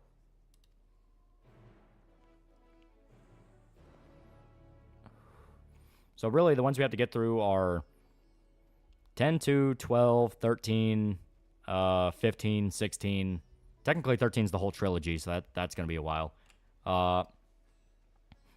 Then Final Fantasy 1, 2, 3, 5, and 6. Ghost of Yotai actress knows she can actually do work on herself, like exercise and look better, but she says being fat's empowering. Yeah, she's just crazy. She's just doing whatever pisses her dad off. And the side games? I think after we wrap up the main series, yeah, we can check out some of the side games, like Dirge of Cerberus. Because Dirge of Cerberus is such a different fucking beast. That's just straight up an action game. And also, you know, Crisis Core. Carl Speaks, $5. If I'm finding that Mario RPG confirmed Metroid, Zelda, and Mario exist in the same universe, and Mario Odyssey had normal humans. We play Tactics? Yes, we will definitely play Tactics. It's very fun. 4, 6, and 9 are peak FF games. And my favorite, I can respect that. Alrighty, I already played 7. Yeah. 7 was the one we kind of first started to do. Just because that state it was the most popular. And I think when we started, it was either Remake or Rebirth was coming out. No, it had to have been Rebirth. Remake was like way too early for that. So it was basically like, hey, here's how the original played. So I think they should bring Ashley back as a paranoid militant prepper. That'd be funny.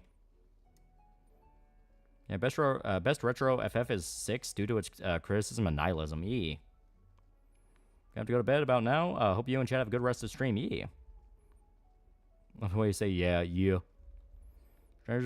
Strangers in Paradise is peak, and that's why and that's that. Plays Limp Bizkit on the way out.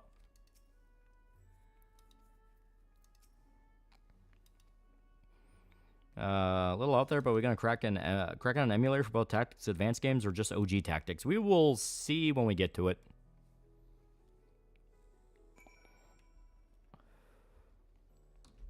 Oh, there we go. Yeah.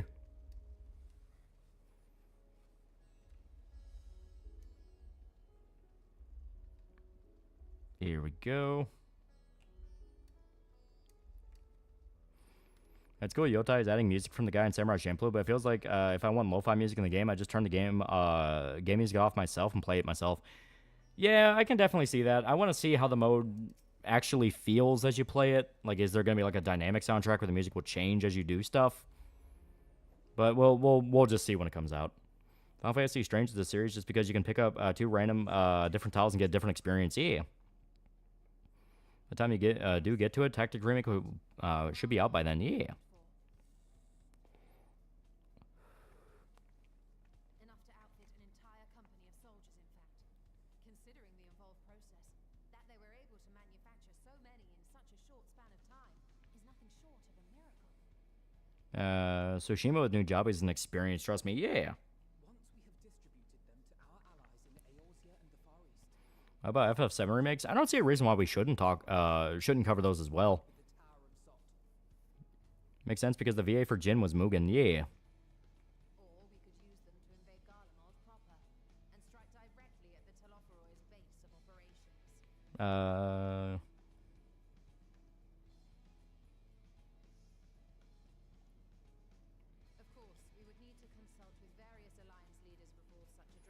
Do you like FF's current action gameplay?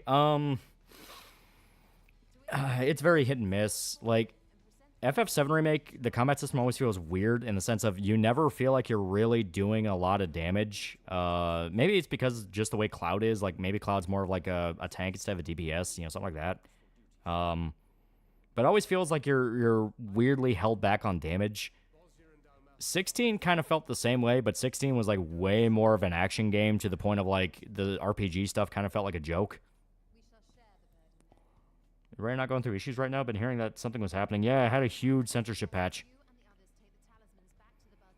Any time frame idea for when they're going to make an emulator for Switch 2 to play DK Bonanza? Not buying a whole console just for that. That's a good question. Should be out pretty soon.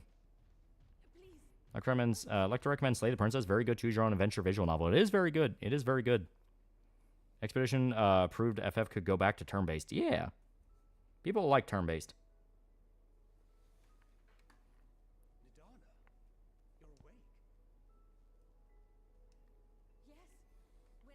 Tried playing 7 on Steam, but it just couldn't run. Yeah, to be fair, it's an older game, so it's a little bit rickety. Censorship thing, though, is also happening for PC. That was just on console. Yeah, it's happening to both.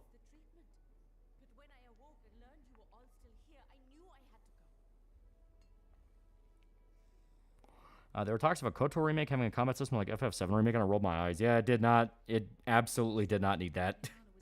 That really screamed EA going, no one fucking cares about turn-based games. Don't do that. So it's Skullgirls treatment. It's a little bit more egregious because it didn't even really have anything to do with sex. It was just nudity and violence. I thought recently maybe Reddit not censored itself because the payment processor thing. Like I said though, like the game was mainly just known for being violent. It wasn't really doing anything else.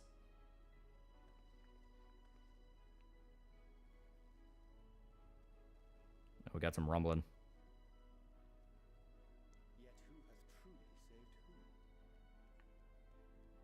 Due in no small part to thine inspirational courage, the alchemists were successful in reproducing warding scales of proven efficacy. Is Rare Not Censorship going to be optional or mandatory? As far as I understand, it is fully mandatory.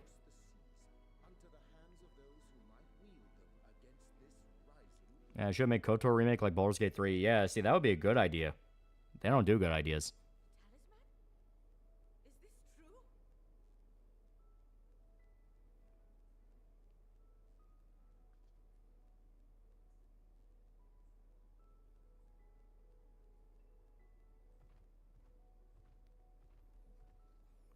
Instead, I don't feel like having separate assets between PC and console. Yeah, to me, that's bullshit. Our great work sent across the seas. Do we at least still have the stripper level? It was all worth it. Yeah, I felt like the Rare Not devs just went, I'm done with being poor, we need more money. Something fucking happened. Also, Rare Not's no longer listed on the ESRB website. Yeah, like, shit like that makes no sense to me.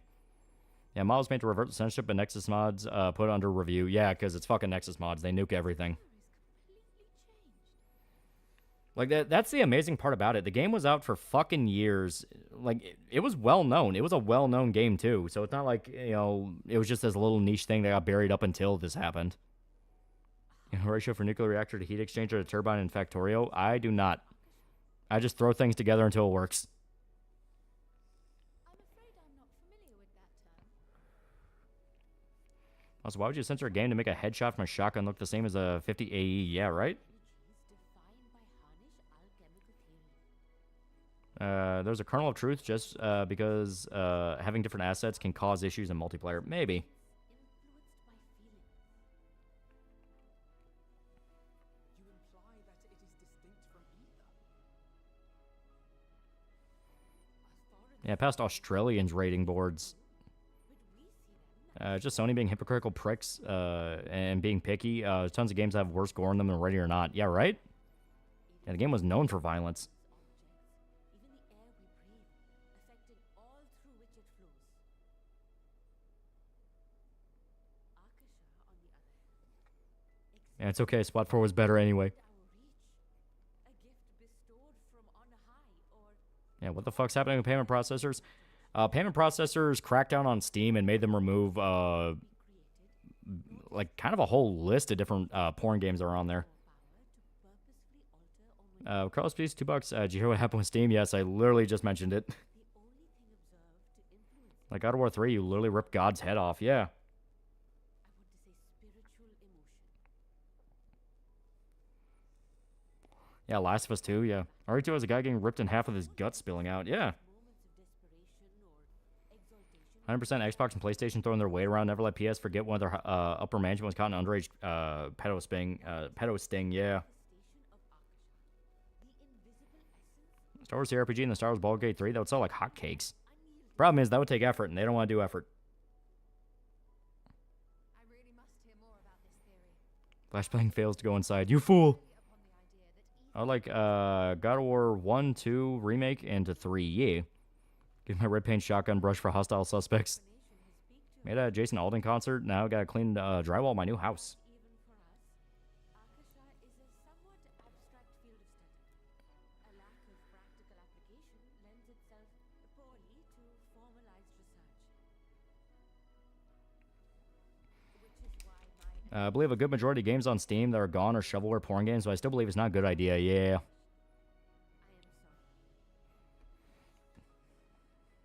Nonsense, you Basically, payment processors are trying to censor platforms by going after them for having anything the credit card companies' boards deem inappropriate. Yeah. Sony has no ground to stand on censoring anything. Last of Us Part 2 remaining untouched and tons of graphic violence and the explicit sex scene in a non-porn game. Yeah. I don't get it. Sure, it'll make Steam easier to wade through, but aren't payment processors still gladly implicated in transactions involving porn? That, and there's been rumors for years that a lot of top people in payment processing companies were involved in the Epstein shit. Wasn't a story from like one of the major ones that a fucking the wife of like one of the CEOs knew somebody that was friends with Epstein, and so they're like, because they're so terrified of that blowing up into a story, they started doing this sanctimonious shit. Yeah, they won't go after anything Chinese though. Pretty sure it was specifically targeting incest porn. I'm hearing across the board on Steam, it's just hitting anything.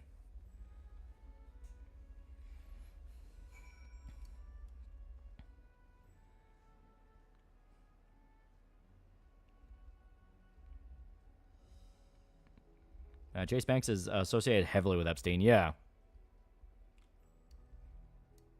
China's safe, but Japan.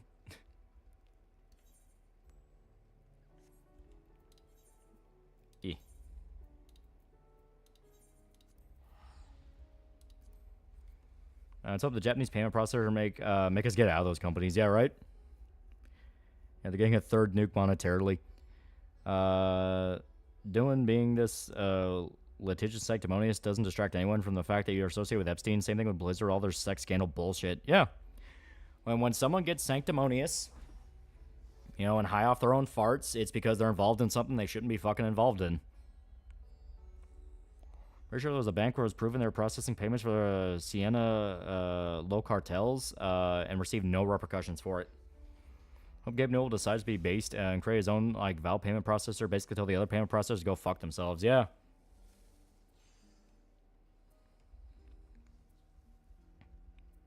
Yeah, Blizzard and Riot. Yeah.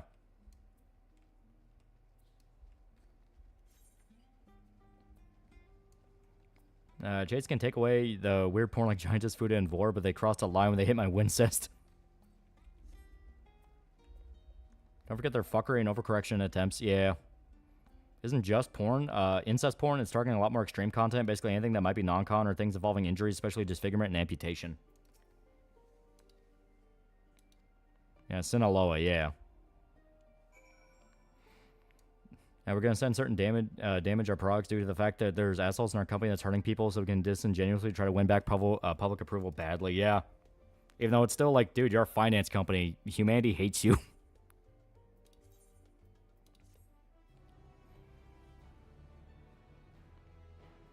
Yeah, that's a whole lot of games. Yeah, because, like, the whole, like, involving injuries, like disfigurement and amputation, like, I understand the first thing people think of with that is probably something along the lines of, like, a Guro VN, where it's, like, sexualized gore and sexualized injuries and things like that, but that's, like, one step away from just straight-up targeting gore. Like, you know, something like Resident Evil could get hit. Specifically targeted Giantess despite you specifically. It appears so. Payment processors went after Pixiv and other JP art sites a year or two ago now. Now they come for video games. Yeah. You know, that's why I say, like, this isn't even a slippery slope thing, because that's assuming that the slope has not been slipped. It is currently slipping. Take down a coffin of Annie and Lily. I'm going to fucking riot. And fuck the finance company. I only use you buy my shit. God of War, Red Dead Redemption, Last of Us, Resident Evil. List can go on. Yeah. It's like, at what point is something just gore, and at what point is it sexualized gore? You know, it's a vague standard, and at that point, shit gets fucking stupid with vague standards. Actual call to action is a general call against porn, as well as any violence towards women. Yeah. Yeah, payment processors are literally trying to turn everything into Chinese censorship.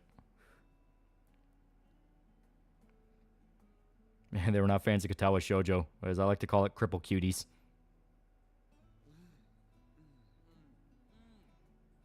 Andy and Lily is still for sale, and apparently I have it through family share. Yeah, like, this is just the first wave of it. People are just speculating. Quote, weaponized nerd rage once again. We're living in the most boring cyberpunk dystopia ever. Yeah, right? A lot of truth. WEF has been going after Pixiv, citing they host CP, the same CP that gets auto-deleted that shows up conveniently when the lobbying picks up. Yeah. Berggore. Again, piracy is morally justified. It really is sad how piracy's just kind of fallen out of favor to where, like, apparently, like, Zoomers nowadays genuinely believe you pirate anything fucking once, you get a virus. Braindead Strats 89 is now a pretty cool guy. Pretty cool guy. Problem with starting your own PP is the current ones will update your EULA to have it so if a bank starts using your PP, they have to drop them without recourse. Yeah, there's a lot of red tape bullshit and obvious like warping of the system to keep the monopolies how they are. And Last of Us 2 is explicit sex and brutal gore. I'm glad over your head that Darth Carlino just mentioned they has the coffin game for your family share. Fucking everyone has that game. They pull up the clip of Larry Fink citing the CCP social credit system as an inspiration for ESG. Most people don't know how to pirate stuff these days. Yeah, right? Okatawa Shoujo was one of the first not safe for work things I've ever seen. I don't know what I got myself into. Dang you, Lolly, and I want a burger and my local stand is closed. I mean, that only happens if you don't use AdBlock or a non-reputable site, yeah. Yeah, Josh is demanding Asmongold to interview him about the payment processor, yeah. I don't think that's going to go over very well. Just due to the fact of Asmongold is very normie-friendly, and the normie conception of him and his site's not great, especially after recent events. Yeah, no, Pixiv doesn't have CP. They do have CP story, but it's fictional, I hope. There's an actual tag on Pixiv called Pedo. Honestly, fuck the Zoomers. They can't figure out torrents or how to use PC. Then it's their own fault for dealing with these crap services. Less people means detection is slower. What Asmon do? It's not anything Asmon did. It's apparently Null is demanding Asmon talk to him about the debanking issue, and it's like, he's not gonna fucking talk to you. That'd be funny if Lolly's tall girl was drinking tea with a mouth guard. Hope Lolly wakes up in the middle of the night, realizing the comedy of what Darth Kalino said. What do you mean? He's just sharing it with his family. You know, that's what Coffin of Annie and Lele is about. It's about family. Steam says Persona 4 Revival will have de novo. That's not surprising. Like, fucking every Japanese game uses de novo now. Actually, what companies have gotten around it is they have store credits that you can buy via more conventional means. It works enough that it's gotten around crackdowns. Hey, incest is relative. I'm not going to baby people and make them pirate kicking and screaming. If they don't want to be informed, they can get fucked. Yeah. I find they have yet to take down Mad Island, which is pretty fucking intense for a hentai game. Family, family, family. Do you think Andrew and Lele would be a perfect couple in Kentucky? No, we have standards here. You only fuck your cousin. Slowly learning on how you're using torrent PC, but I'm old school. Please don't yell at me. I'm scared. It's literally just get your torrent software, go to Pirate Bay, Nia, 123. No, not 123. That's more just watching the movie there. Fucking Leet, you know, a site like that. Click download torrent, and then there you go. Make sure it's by a verified user. Verified user only. Anything else, heresy. And also, your computer's gonna get raped. It's more of an Alabama thing, not Kentucky, right? Yeah. Yeah, Fit Girl. Yeah, Fit Girl has a lot of the more modern stuff. Use the magnet link, and for fuck's sake, see, don't be a fucking leech.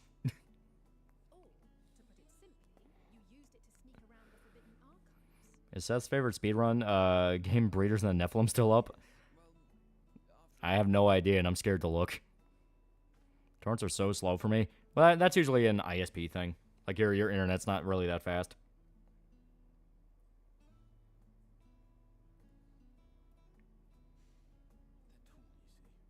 The shelves, they're too tall for me. And I could hardly move the library's platforms without attracting attention now, could I?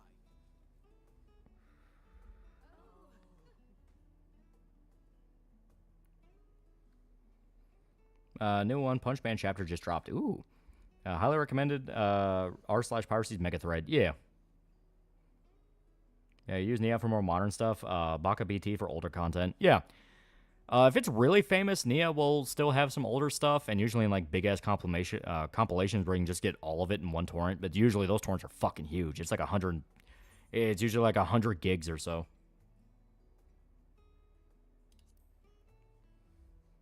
When I try to pirate anything from popular sites, my Wi-Fi provider calls me and tells me to stop. Yeah. Sometimes they're slow because people are not seeding. The point is that you source the file from multiple sources, ideally one's close to you. Deleting your stuff deletes the purpose of the torrent. Yeah. Only pirate games if I'm interested in the game or if it's genuine abandonware. Otherwise, I'm either not getting the game or I'm just going to buy it. Yeah. He's too complex for me. Also tall. Told me once not to see, but now I do. Also, I'm bad at using PC. Don't be angry with me. I'm retarded. Yeah, I got to download a Bad Company 2 off of Internet Archive after it was taken off Steam. Yeah. Yeah, use a VPN if your ISP gives you trouble. What torrent software should I not get because it's illegal, immoral, and most importantly, cost the company money?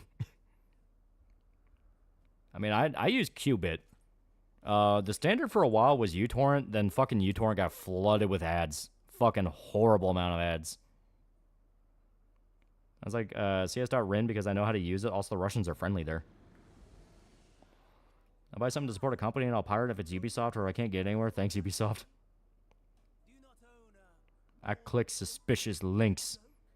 Be fair, piracy is still largely next to impossible to take down, largely due to how well adapted to situations. Yeah. Freddie Wong uploaded his own torrent of his own of his movie. We're all gonna die. Pirate Software has been a big anti-pirating mouthpiece. As Stop Killing Games wasn't the only thing he's tried to sabotage. Oh yeah, no, I fully believe it. Hell, people point out that he calls himself Pirate Software just to gain the search engine results, when in truth he's like strictly anti-piracy.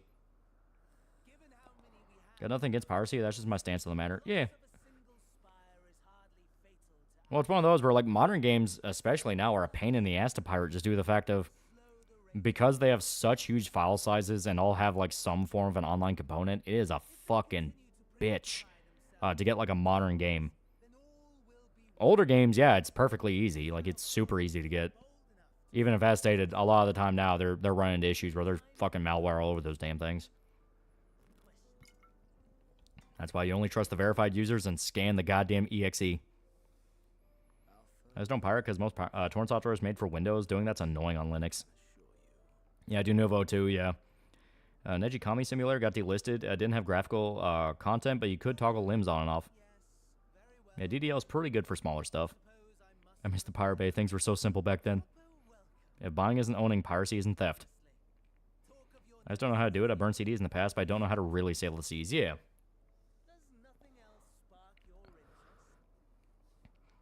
Oh, I used to pirate all the fucking time when I was a kid because, you know, I wouldn't always have money to buy, like, a new video game, or, you know, my brother wouldn't buy the new video game and I could steal it from him. So I would just, like, download a fucking, I would just, like, fucking pirate a game. So you ever play Heartbound before he rage quit and went back to Horse Gotcha? It looks like Pirate Software made a truly unpiratable game, but not by way of software. Why the fuck are you using Linux? Do you hate yourself?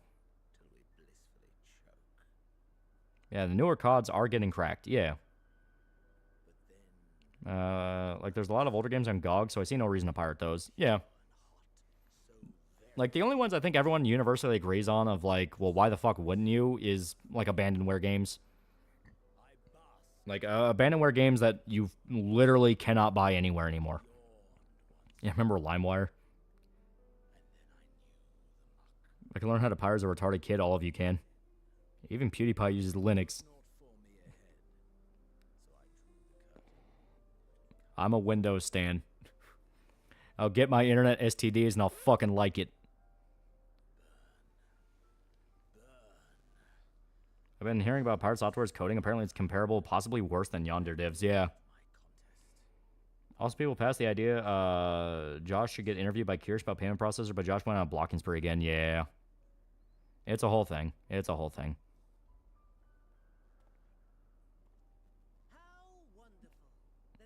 They don't sell anymore. Why not pirate? Yeah, it's like literally the only option. You have to fucking play the game.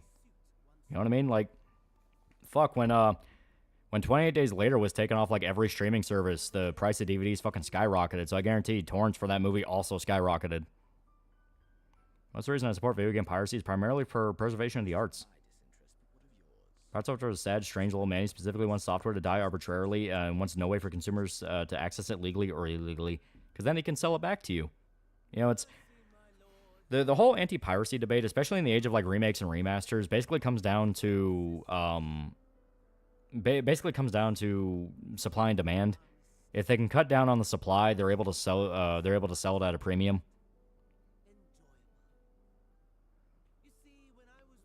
I recall Pirate Software saying he votes for Vermin Supreme. That's when I realized, oh, he's an asshole. I'm thinking of pirating Metal Gear Solid 4 after I finished 3. From what I understand, the PS3 emulator is still like really early and not very. It's just not there yet, so that one will probably be a pain in the ass. Just not very. I'm just very bad at computers. Yeah. You ever see The Spirit, directed by Frank Miller? I think I did, but I kept thinking to myself, "Is this just Sin City over and over again?" And I never finished it. I don't know how to compute lore. You know, Pirate Software worked for Blizzard as the breast smoke tester. Yeah, PS3 emulating is still a bitch. Yeah, it's gonna take a while to be standard. Hell, the fucking PS2 emulator still isn't perfect. I think the only one that is like for sure, yeah, this just works is like the PS1 emulator, like DuckStation. That's the one where that can just be a fucking app on your phone. I think it literally is an app on your phone. Hearthbound got an okay demo. Pirate Software stands up piracy from what I heard directly from his streams. Wasn't that bad, but the last few years, I don't know what he was up to on that front. Yeah, Dolphin works flawlessly, yeah. There's animes you watch have 10 out of 10. I'm really enjoying Dandadan so far. It's really fun. When you emulate MGS 4 still require you to download each chapter of the game each time you do a playthrough. Yeah, right?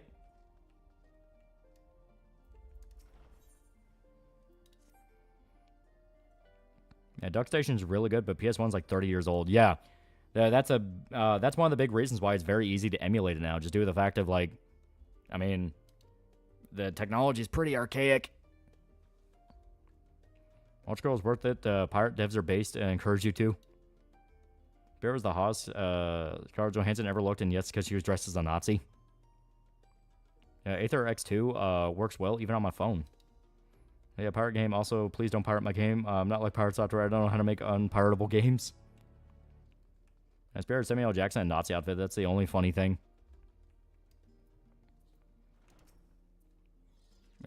Pirate's voice apparently is fake too. Dude's a total phony. Yeah. That's what everyone says. He like deepens his voice. Asmongold should start a make a game before Hearthbound's finished contest. Yeah, like a game jam. That could be fun. What GPU do you have? I have like a 3050, I believe.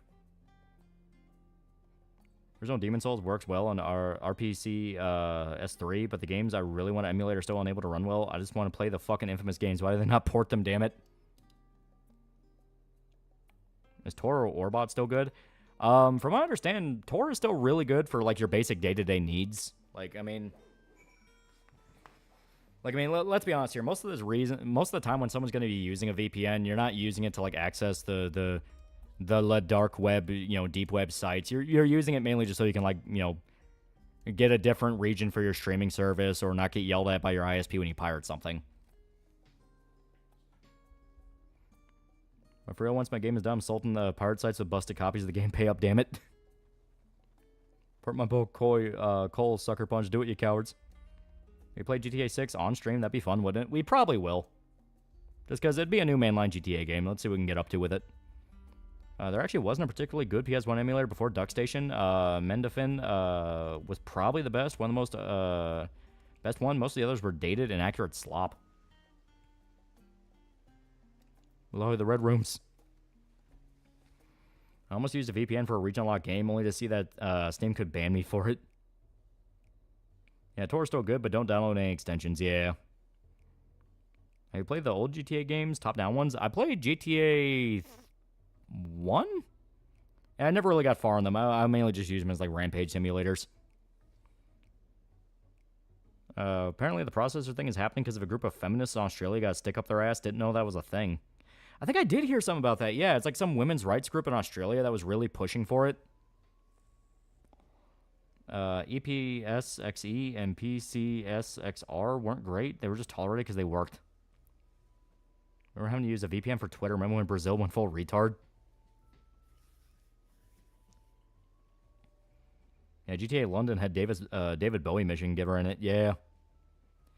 I played Welcome to the Game where you play a guy surfing the deep web trying to access a red room. I think that was one of those streamer bait games for a little bit. I never actually got around to playing that. I think I watched Manly Badass Hero play it. That sounds familiar. I watched Sinners a few days ago, and it was so bad because I had watched Shiki. It felt like a very surface level, 5% of the story type thing, and film felt empty, felt it too. To me, it just felt like From Dusk Till Dawn. Like art house version of From Dusk Till Dawn. Doro gonna travel around the world. Liam Gallagher for $2. Pirate Software looks like AIDS Skrillex. GTA 4 is the only game I play for the story. 3 I used to play as a grandma killing everyone. Oh, the dev for that game is an asshole. Shigeru Miyamoto gave a speech at UN today. He was not supposed to give that speech. Lolly Lolly snorts PS2 game. That's alright. We'll get him next time. I thought Sinners was fine. Yeah. Famous Group is led by a very egotistical woman. I don't doubt that they're getting funded from outside sources. I mean, usually they are. Yeah. Famous Group is called Collective Shout, and yes, they are completely cancerous and hypocritical. They use payment processes as a weapon. Oh, 10 out of 10 times recommend Shiki if they want to watch Sinners. It's much better.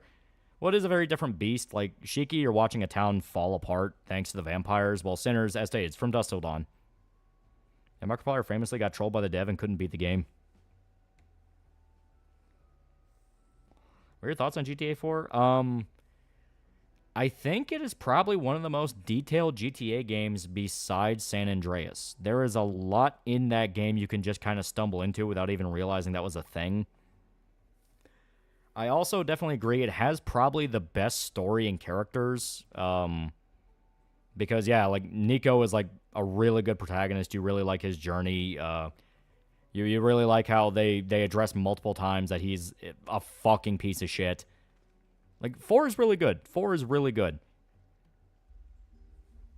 Yeah, 4 is the best game in my opinion. It is really good. You know, well, what kind of made me sad with 5 is how it kind of stepped back from a lot of the grit that 4 had. Where 4 was willing to just, like, look Nico in the eye and say, you brought all of this on yourself.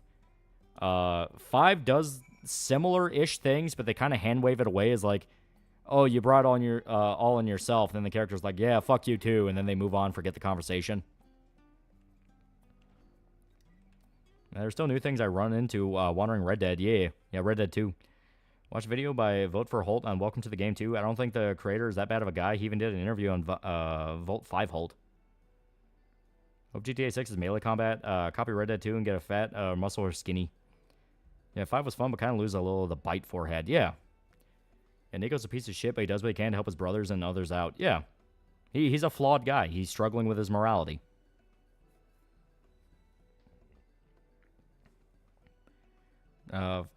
He can directly mess with your game. That was a game where the dude was going to do a flawless run. Dev hated him, so he went into his chat, started shit-talking the streamer, and fucking with him for 3 days straight. 4 is no story like any other, especially due to how interwoven it is with Lost and Damned and Ballad of Gay Tony. Yeah. Do you think the poor GTA 5 is that each of the characters run away from their problems? Yeah, that is true, but usually there's some manner of, like, actual unavoidable consequence to it. Yeah, 5 just feels like you buy it now for the shitty online RP servers. My brother met Josh Allen when he went to his college. Ooh. Well, when I play San Andreas on stream, I'd love to see you play and the humor with it. What do you say? It is very good. It is very, very good. I like 5 more than 4, I think. 4 is overrated. Welcome to the game dev. Messed with a streamer for 3 hours, not 3 days. Yeah, Trevor took too much away from Michael's story. Steve Ogden is a great actor, and the idea of Trevor's pretty good. The problem is the fact of, like, yeah, I saw Heat. Yeah, I know who Wangro is.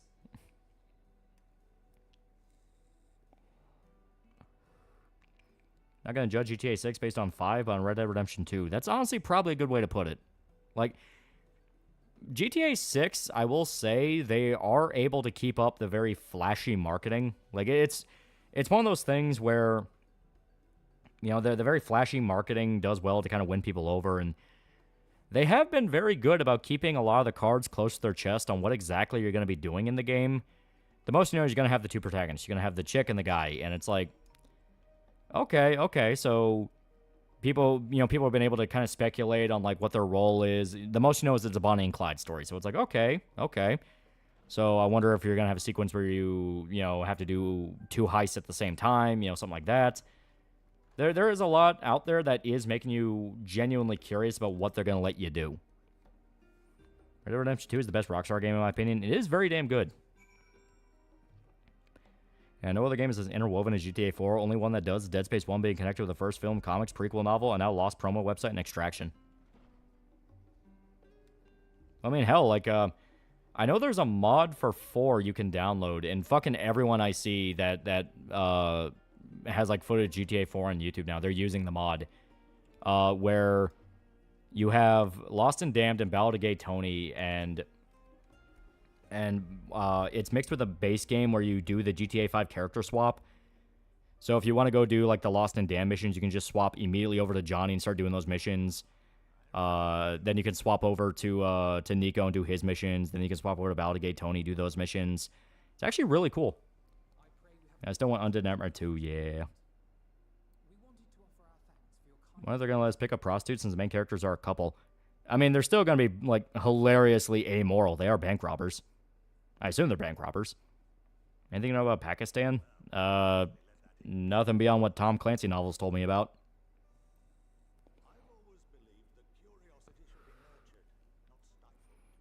Yeah, to show how flawed Nico is, it's implied Nico committed war crimes. Yeah. You ever play Wonderful 101? If so, what do you think of it? I think it's really good. That is a really damn good game.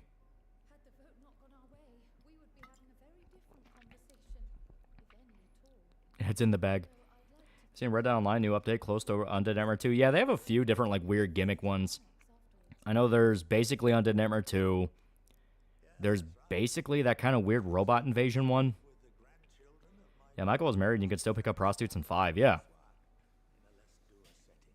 Yeah, I mean, Nico could go on a date and after dropping the girl off, he can find a hooker. Yeah. The point is you're playing as bad people. Yeah, Nico's from the Balkans. Was in the military. Him not committing war crimes would be weird.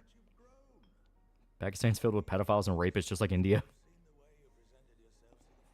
Apparently the beta leak for 6 revealed there's going to be a relationship mechanic. We're doing stuff with Lucina will raise it, but going to strip clubs will lower it. I mean, that would make sense. Like, that would make sense in the sense of it is a couple, so you have to worry about, like, the Effendi. I mean, Red Dead Redemption 2 didn't have any prostitution, so who knows? Implied, doesn't he pretty much say he committed war crimes? And to be fair, Michael's marriage was basically a name only, yeah.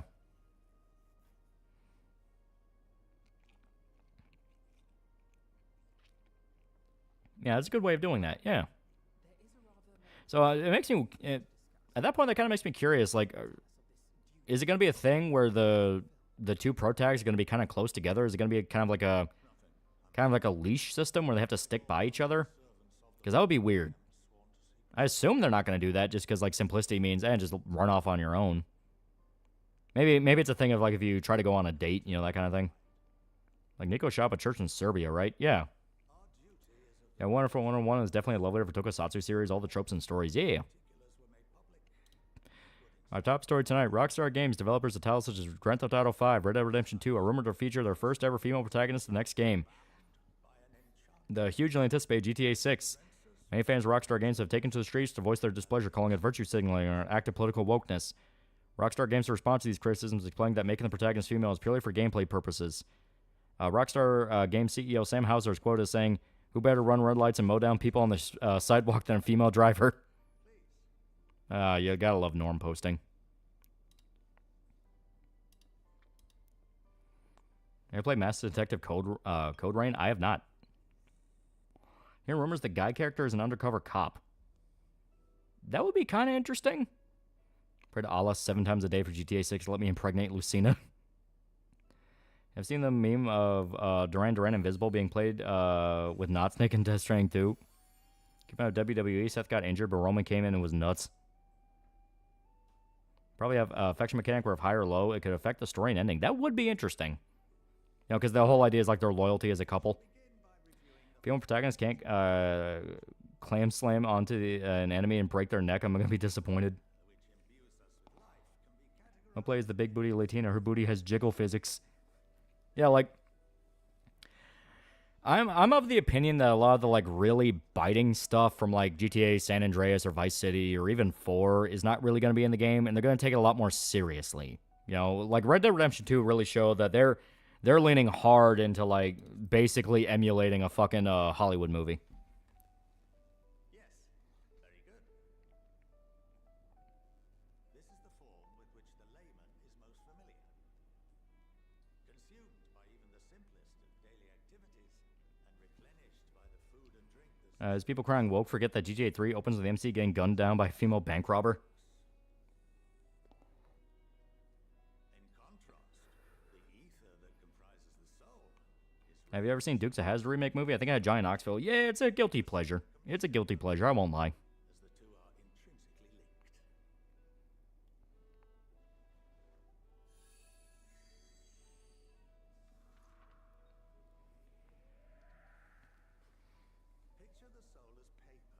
I'm generally curious about GTA 6. Can't wait for PC to download pirated because you know that motherfucker's gonna be $100 if not more. Yeah, right. That is a big thing of like I'm not gonna buy that fucking game on launch just due to the fact of they're talking about it's gonna be like what $80-$90. No, I think the outright said it's gonna be upwards of like 100. Is this the same movie that Jamie Lee Curtis is topless in? I don't remember her being topless in that movie. Yeah, Jessica Simpson in those shorts. God damn. Yeah, that's what I remember. One of the main things you start doing is smuggling into Vice City, so Jason could be forced to be an informant for the IAA. Yeah, the game's gonna break every record. Yeah, it doesn't matter. It doesn't matter what talking point people are gonna use. GTA 6 is gonna fucking sell like hotcakes.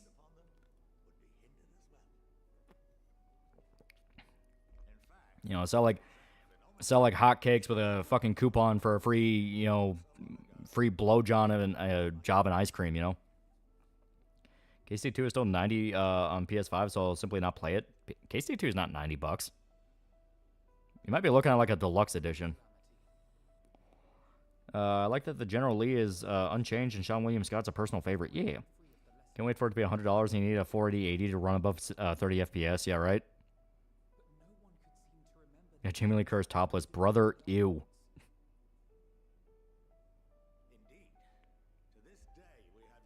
I wish video games stopped trying to emulate Hollywood movies when they can do it at much better. Well, to Rockstar's credit, they're always able to at least get the vibe of a Hollywood movie right in the sense of it just genuinely feels like a movie and it's fun. Not so much the Sony over-the-shoulder movie game. What says that people will buy it for more than $60 without it being a special edition, just standard, yeah. Is the Hulk a dark character? He can be insanely dark. Seen where some black guys get upset about the General Lee and the cops come and try to set things right and both the cops are black, yeah. Yeah, I don't imagine that Jamie Lee Curtis being topless is considered by moviegoers to be gross in the 70s. Oh, well, they're talking about like the Dukes of Hazzard remake. The one with Johnny Knoxville that was like 2004. That's one of those of like, I don't remember that, and I hope to God it's not in the movie. Really wish Red Dead 2 wasn't abandoned for GTA Online. Even Rockstar was planning to add previous cut contents and is using tickets travel to Guarma through updates. Yeah, GTA 6 price of the game on pre-order is fucked. Yeah, every GTA take influencer parody movies. Yeah, like 5 was literally just Heat. 4 was basically Brother. San Andreas was Boys in the Hood. Vice City was Scarface. Like, there was usually one big crime movie they were taking a lot of influence from. Like, 6, they already said it. It's Bonnie and Clyde.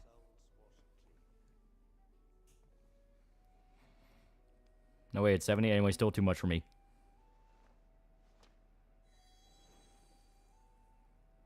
Do you think it's going to sell more than 5? Because $1 billion in a day seems pretty impossible to beat. That's a very good question. Because, like, I believe it's going to sell like hotcakes, but yeah, the momentum is definitely going to be different. Because, like, GTA 6, GTA 5 sold 1 billion copies in a single day. But that was at $60 market price. I think there was like a deluxe edition and all that jumped up like $70, $80, all that. I think there was even like a $100 edition and all that. But the point is, the base price was $60. People knew they had $60 and they were able to, save up for that. Saying they're going to jump that up immediately to 100 feels like it'll still sell well, but is it going to sell GTA 5 well?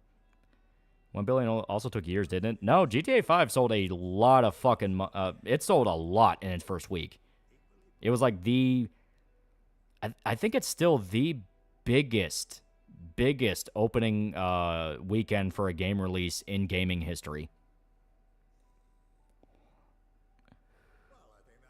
Yeah, 1 billion a day was also 2013, yeah. Real question about GTA 6 is if it's a disaster, will there be a mass refund? That is a very good question. Also, a lot of people now that will cry woke and boycott it. Well, I mean, that's not even going to be a factor. People do not care. They do not care. It's a mainline GTA game. They don't give a fuck if it's woke. Yeah, fights break out for GTA 5, yeah. Yeah, just Googled it. GTA 5 made $1 billion in 3 days. How they rob people for copies. Would GTA 6 be a flop? Because it'd be absolutely hilarious. If a mainline GTA game flopped, I'm actually curious what that timeline looks like. Yeah, $100 for a game? Yeah, no. Yeah, not just gaming entertainment. That's true. It's like one of the biggest releases ever. Well, GTA 5 for 2 years on half the price. Yeah, I don't imagine you can make a GTA game woke. It's not impossible. It's just the fact of, I don't know, like the very nature of like a GTA game with being so cynical and being about like the worst of people and following criminals, like there's no way to make that woke without it just being kind of a parody of woke. It's like, oh, you can get in your car and run over a whole line of people, but you can't be racist. You know, like what? There was like that rumor going around they were going to feature like pride parades as like dynamic events in the game. So everyone's immediate first thought is, so parades and Grand Theft Auto, huh? Yeah, just look at Saints Row Remake, yeah. Yeah, since 2K is charging $50 for Mafia the Old Country, I can see them doing only 70 or 80 for GTA 6, since their main strategy right now is get the game in as many hands as possible for Mafia. Yeah, that's basically the Saints Row reboot, yeah. And hell, look at what happened to the Saints Row reboot. Simple, if GTA 6 flops, then T2 will shut down Rockstar, and V will be huffing on the fumes they haven't seen since Tortanic. Like I said, I would be very curious what the fucking timeline would look like if GTA 6 flopped. All I have to do is sell $1 billion is, let us GTA a gay pride parade. And before the parades have invisible walls.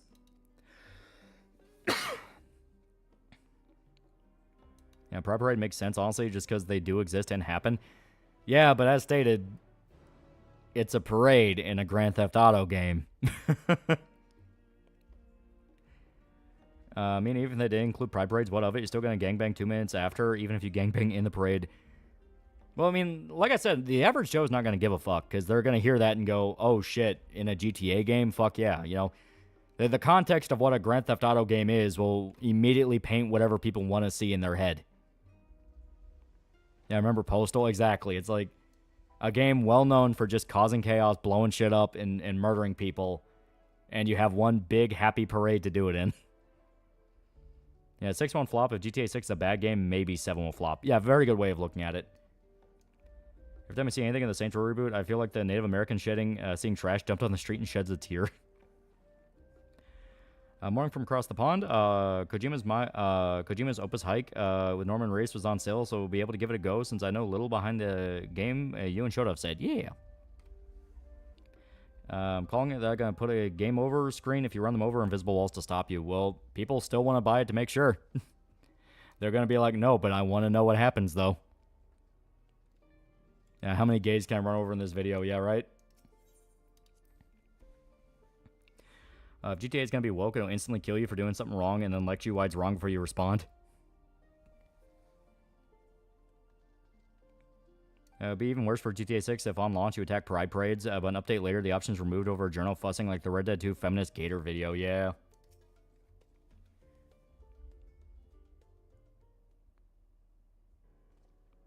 I don't think it'll straight up be $100. They still want as many people as possible for them shark cards, yeah. That definitely makes sense where they'll keep the game price relatively standard, so like 70 and all that. But they will bleed people fucking dry with shark cards. Remember that guy complaining about GTA 5? That's fucked up that you can shoot people in a building? Yeah, right? Yeah, at most they'll have you protect the parade from violent bigots. Yeah, I can see that probably being a mission. I remember GTA is an international level fame. It doesn't matter what American politics they put. People around the world don't care, yeah. I want to do well because I do not want my timeline filled with Rockstar woke videos. Oh, it's going to happen no matter what. Oh, GTA 6 gets on Game Pass. I definitely think that would fuck things up because it's come out multiple times now that Game Pass is legitimately screwing companies over. Because I guess the cut for Game Pass really isn't that sustainable, and multiple people have complained about it. So, I can definitely see that. Yeah, I can definitely see that playing a factor. G-Man lives as a pussy for his comment shooting a hospital in GTA. I never understood why people even thought it was a good idea to like, argue about it, just due to the fact of, it's fucking Grand Theft Auto. You know what the guy probably did before he went to the hospital? He was probably driving his fucking car on the sidewalk, running people over. Yeah, using private rates sequence break by launching a car into the stratosphere.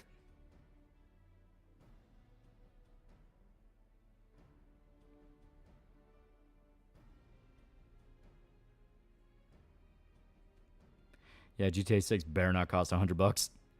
Did you hear the video game song Buck Bumble? The song has some somehow slaps. I have not. Yeah, private rides in GTA 6, bad to the bone intensifies.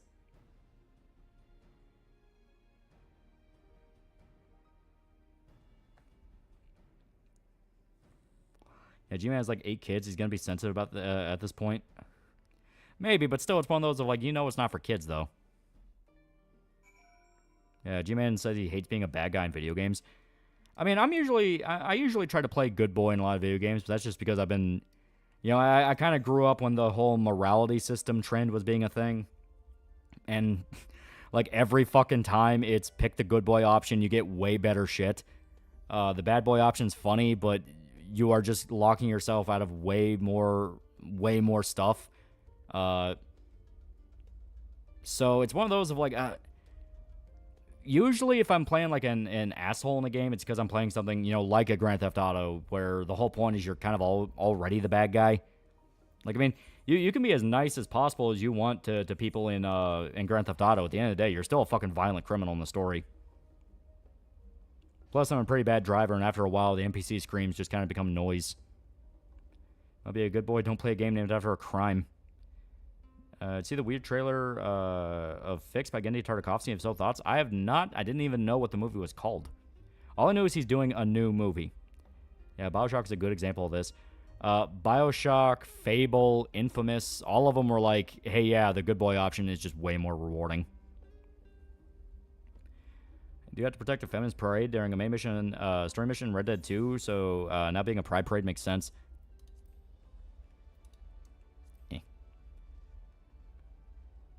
Wasn't the first GTA literally just Hotline Miami, but in a sandbox? Yeah, basically. Do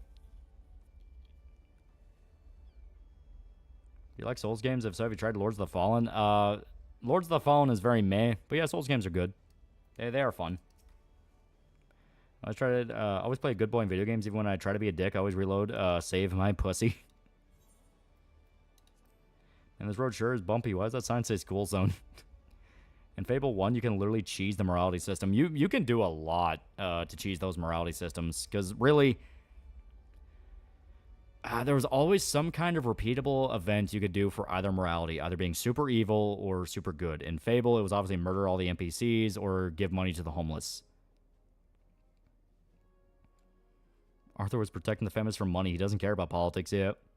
And Pathfinder Wrath of the Righteous, who cares the friends leave you as a lich? You can make them along the way. Bad boy options in Undertale and Deltarune make you into a heartless bastard, yeah. And divorce is worse than murder in Fable, yeah. Yeah, there are moments I really push my I'm a hero moments. Sorry, stop playing because if I played the fun way, you get the bad ending. Yeah, divorcing your wife because it causes more evil than killing her.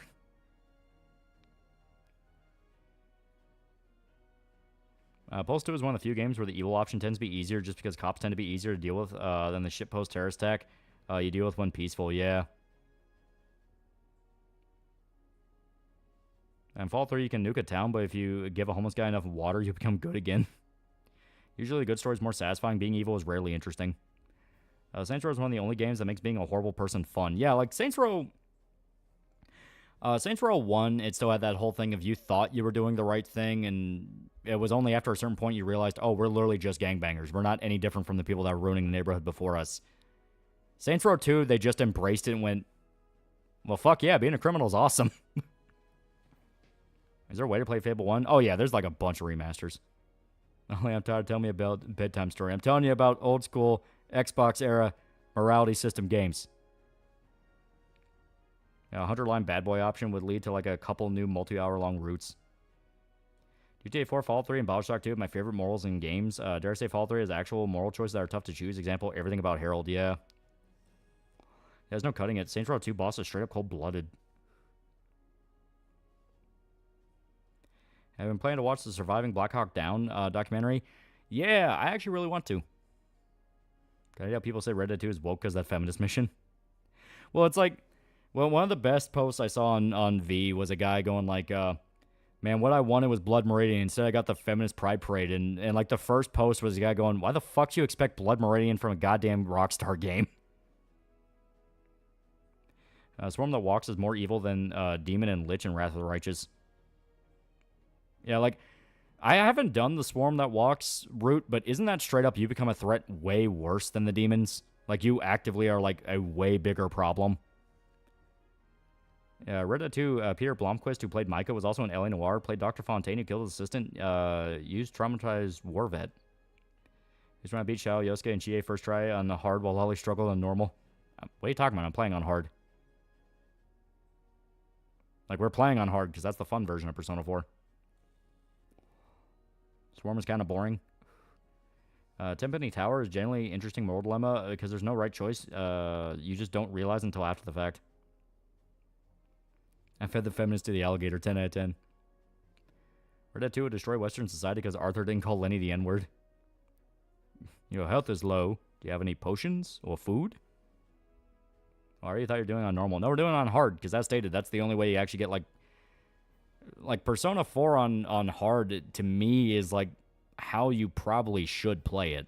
Like, normal can still kick your ass if you don't know what you're doing, you don't really understand the systems of like the personas and like the weaknesses and all that. But at that point, that's not paying attention to like the basic tutorials the game gives you. Hard to me is like, all right, you understand the basics. Now here's if things go wrong. I was told Path of Exile 2 was going to be free, but then it's been like, what, 8 months? It's still not free. Yeah, P4 on hard's the way to play it, yeah. Yeah, that's right. I forgot about the moral system in Metro. I love those, yeah. Got interrupted by bounty hunters when I was fishing in Red Dead 2, so I tied one of them up and threw him in a river, then caught a massive fish. Yeah, very hard Izanagi only. No skill cards. You're a fucking animal.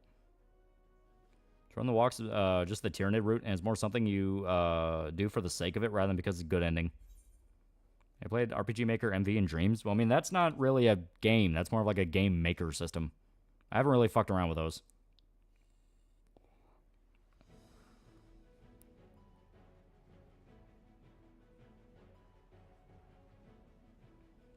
Swarm That Walks is usually considered an endgame threat, and Wrath of the Righteous, who are a swarm of godlike powers, heaven and the abyss, put aside their millennia-long differences to form an alliance against you.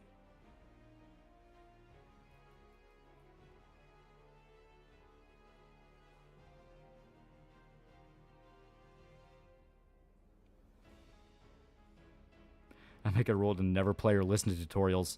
My god, it's fucking Ego Raptor.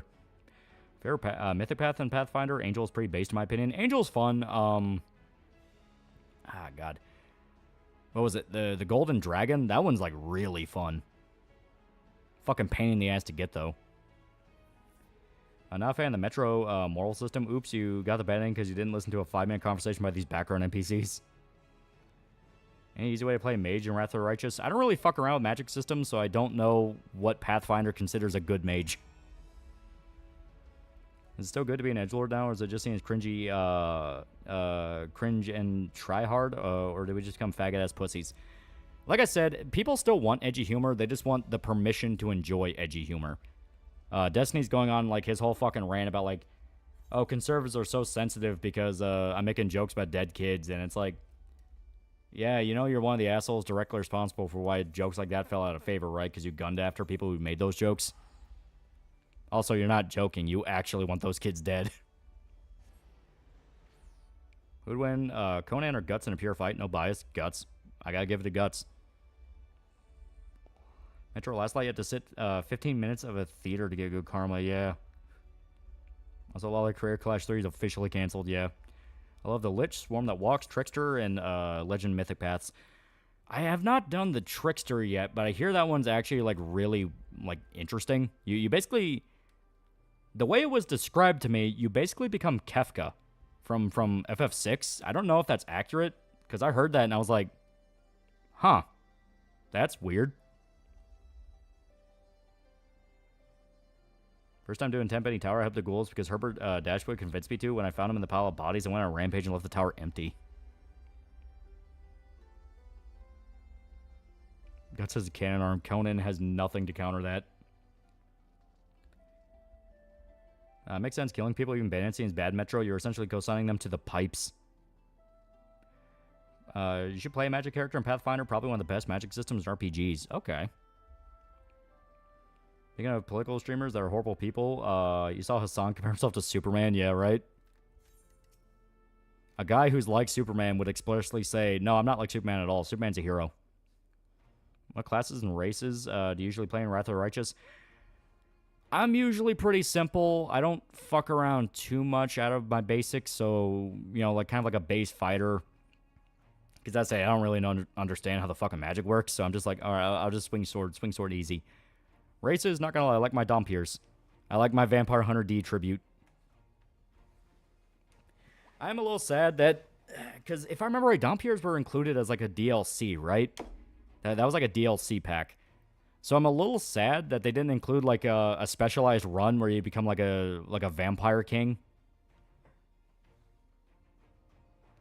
Trickster is literally a god prankster, really funny with a lot of meta humor. All right, that actually sounds like that could be a lot of fun. I might have to try that. You know, just being a psychotic jester that fucks with people. No, they're in the base game. I thought they were included in an update, but I think you're actually right. Yeah. How much pussy does Guts get? Barely any. Conan, massive amounts. Enough said. Do Azada to Devil 1 playthrough. Oh my god. Yeah, Dompier's war base game. Okay. I thought they were adding in an update. Base game because Kingmaker has a Dompier companion. Ah, okay. I think Yagami from Judgment could catch Walter White from Breaking Bad 100%. He could whoop his ass. Metro Devs animated an entire theater scene for you. You better sit down for maximum good boy points. To be fair, it is a really fun... It is a really fun theater scene. Should most likely never get another Manhunt game. If we did, it would probably be watered down like Ready or Not. Yeah.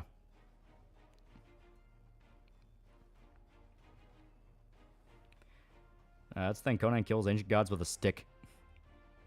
Yeah, half the Kingmaker companions sucked. They were aggressively okay. They just felt a little bit too in line with like a D&D stereotype. You got vampires or D&D campaign doing? Is your Barbarian Kane yet? Art Bro's little brother kind of fucked us over, but it wasn't even really his fault.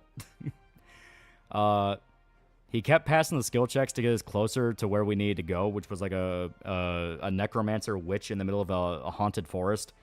When we needed to take more time to explore the area and kind of figure out more of how her magic works and kind of figure out what to do. Then Asian Bro just completely fucked us over by running straight up to the witch and basically agreeing to fuck us over. So it's like, oh, you are a dick. Do you think Primal was called that just because Gendy couldn't get the rights to Conan? Funny enough, Primal's more of a tribute to Spear and Fang because obviously it's about a caveman trying to survive a prehistoric world. And Conan's basically... I think the short stories themselves are basically public domain. Favorite companion Pathfinder? Not gonna lie, I like the succubus. She's really nice. Kingmaker's 2's greatest sins are you can't romance the short stack bard nor the buff Amazonian barbarian. Has really Dan ever participated in your D&D campaigns? No. I need to talk to him. We haven't talked in a while. I'm worried about him. Plan on doing Wrath of the Righteous stream if you haven't done it already. I did a while ago, but it would be fun to kind of go back now that I know a little bit more about how it works. Yeah, Sly Bastard pulled a fast one. To be fair, that kind of is his whole character. His whole character is kind of just setting up situations to fuck us. Rigo, my little murder gnome, is my bro for life. Wonder what a fight between Ray Shoesmith and the judge would look like, especially if Ray's moral code against the judge barbarism. Oh, he would just kill the judge. The big reason the judge could get as far as he could is because no one wanted to kill him. They would either chicken out or do what? Ray would just shoot him in the head. Now, whether or not that would kill him is a different story. Man, a team of full of evil and backstabbers, it'll work wonders in a Blackbeard crew in one piece. I like Ember, the Brunt Elf Girl was interesting, especially with the crow. As in, she's the canon barbarian for Pathfinder, so you can't romance her.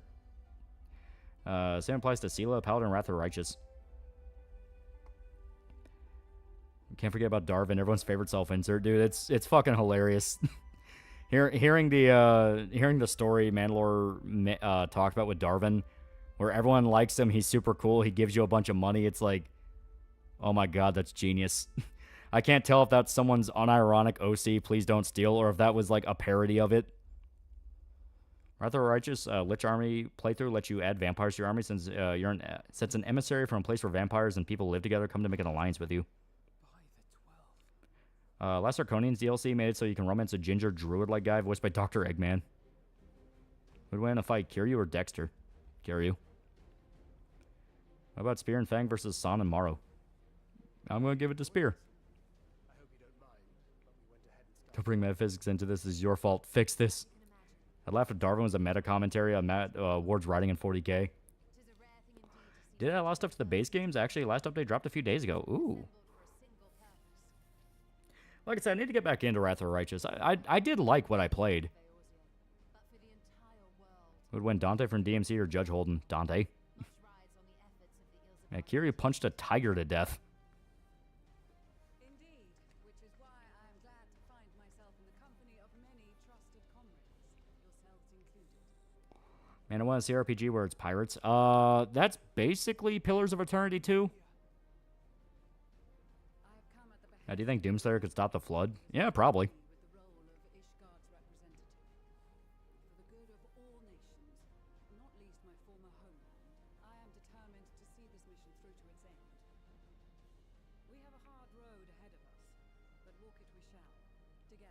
If Holden gets somebody in the John, it's Jover.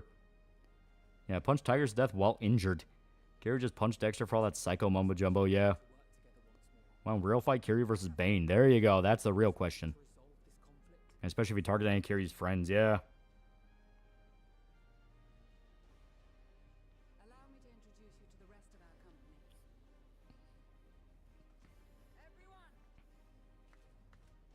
if I may have your... Holly's true chaos route canon for SMT3, or is neutral route the canon one?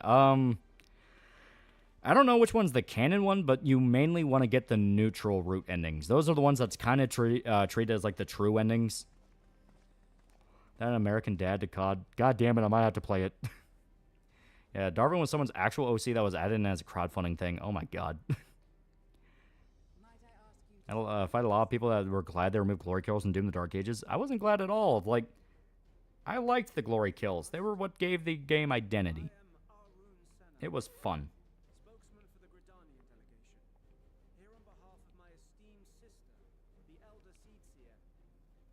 You versus Shota, who wins? I'm giving it to Shota. I'm unafraid to admit when he can whoop my ass. Agent 47 is definitely beating Wick. Yeah, true ending or neutral are the only routes, yeah. Only game with the canon ending is SMT1 since it leads straight to 2, yeah. What about Kiryu versus Superman? Superman may be the Man of Steel, but the Tiger Drop is stronger than Steel. That is true. That is very true.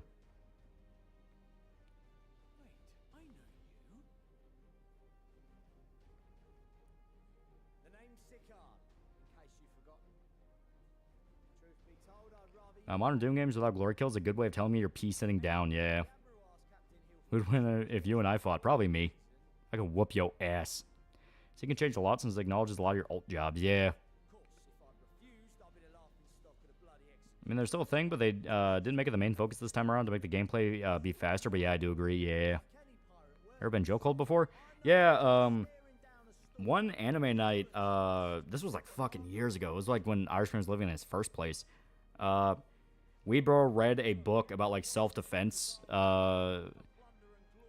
slash fighting holds, and so he had like the chokehold,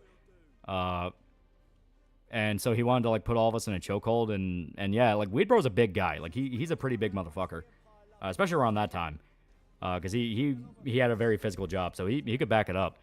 So he put all of us in a chokehold, and the minute I got put in it, I was like, yep, I'm not getting out of this shit. And I think he put Army Bro in a chokehold, and it got to the point where Army Bro, I think just to fuck with him, went fully limp. and like dropped to the floor, and he was like freaking out, like, oh my god, I think I knocked him out. Oh yeah, Lolly, you think that? You, me, my bed, pillows only, no guns. Friend of mine compared me to Drain from Wrath of the Righteous. I don't know how I should feel about that. No, it doesn't make the game go fast. Slow-mo attacks in the Dark Ages is slower than glory kills, and glory kills have iframe and have an upgrade to speed it up. Yeah. Can't secure you versus Peak Shota. Who wins? Kiryu. Never gonna happen. I really want Baldur's Gate 3 Divinity original Sin game of Final Fantasy jobs. More damage from high position Dragoon jumps. Yeah, that'd be dope.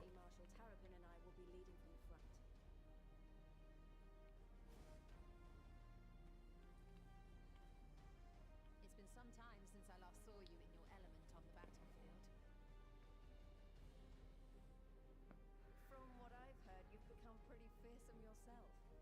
Master Matoya, the avatar of destruction.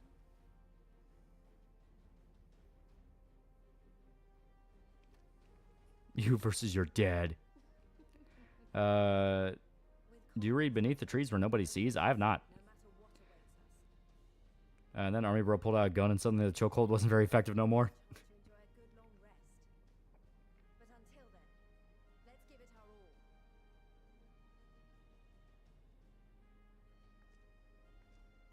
all. Oh, damn it. Can you tell us the last time you were in a real fight? Oh, it was fucking years ago. I was like a teenager. I don't even remember the context. I've choked people before, not chokehold, but literally just grabbed by the throat because I've been that pissed. Beneath the Trees Where Nobody Sees is great. Give it a read. Okay. Ever seen that video of an MMA fighter tapping out 10 Marines in one gauntlet? Jesus. Be fine if they keep the new melee, but if they want to remove glory kills, then have it for the mobs, not for the heavy enemy like the Hell Knight. Yeah. See Seagal shitting himself when a chokehold will never not be funny. It is really funny.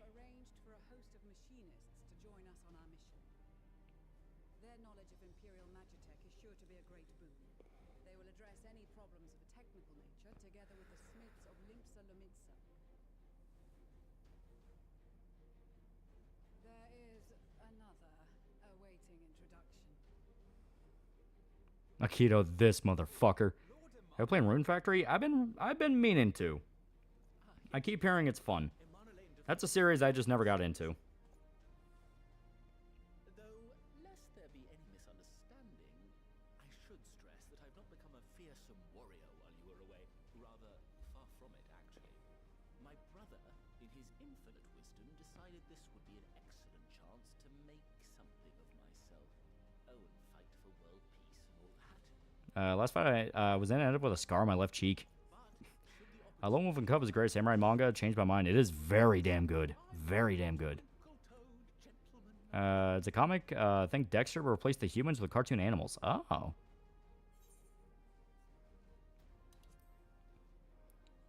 Rune Factory 3 to 5 are on sale on the Switch.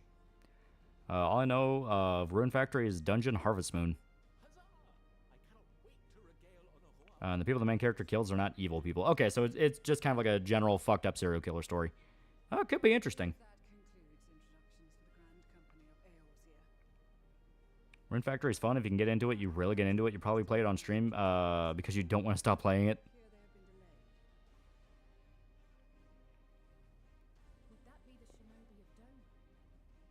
Actually, they've been tasked with relaying messages back and forth between the various eastern nations. According to Lord Hien, however, an equally capable company of warriors has been sent in their stead. Who would win in a debate, Griffith or Ozymandias? Probably Griffith. He has, like, literal demon influence. Not used to being called Mr. Plant. Might go back to Junebug, Junebug, Junebug. I got to learn how to not just fight, but just scrap. Yeah.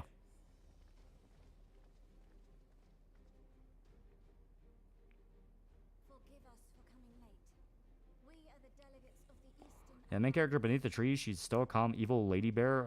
Kind of feels French. Oh. I know how to throw people and break their arms. I like games where number get bigger. You support the God Emperor and Rogue Trader. I never actually...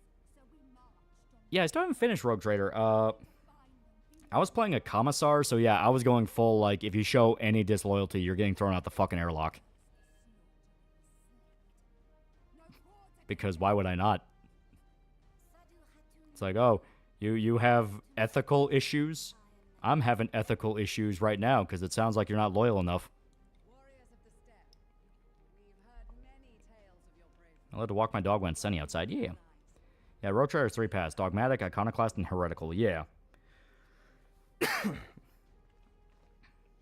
of the Dalmascan resistance group, Lente's Tears.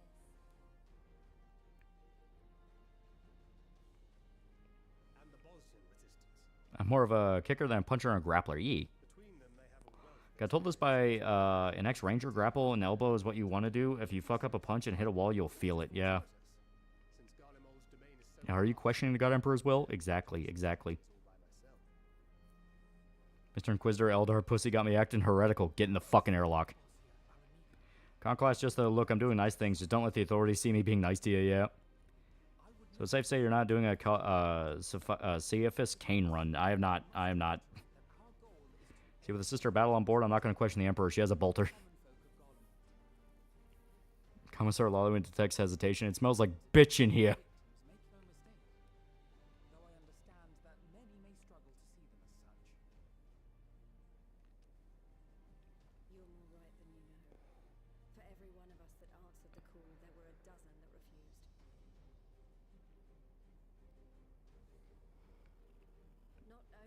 Nigga, you wasting my breathing air. Get out. I've seen Beavis and Butthead and COD. Their proportions are fucking cursed. Yeah, it's fucking hilarious. they're just throwing every fucking IP into Call of Duty now. I mean, to be fair, Fortnite did it first.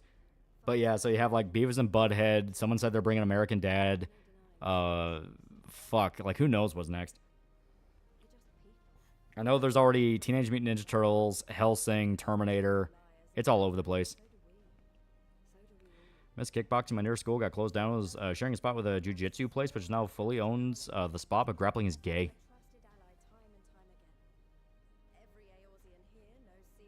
Biggest lost potential of a game, in your opinion? For me, it's Left Alive. Could have been a great stealth game set on an active battlefield. Yeah, right?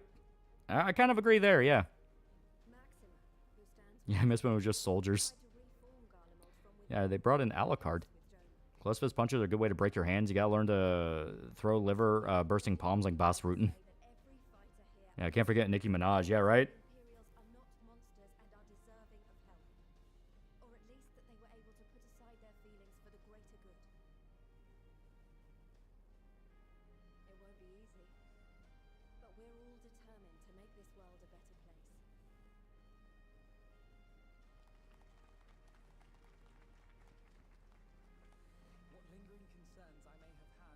Rogue Trader and Dark Tide add their Adeptus Arbitus DLCs recently. The faction basically just Judge Dredges. Yeah. I was hearing that where, like, if you get into a game with Dark Tide, there's, like, a pretty good chance it's just going to be nothing but Arbitus. And the voice chat's just going to be spammed with people screaming, I am the law. It's kind of fucking hilarious. Left Alive was also staple to the Front Mission universe, a giant mecha strategy RPG. Yeah, open palm and you won't break your hand. Yeah, Snoop Dogg was in Vanguard. That nigga was in World War II with a purple gator trench coat. The fuck is he doing there? Yeah, bro, what the fuck is going on in COD? Damn it.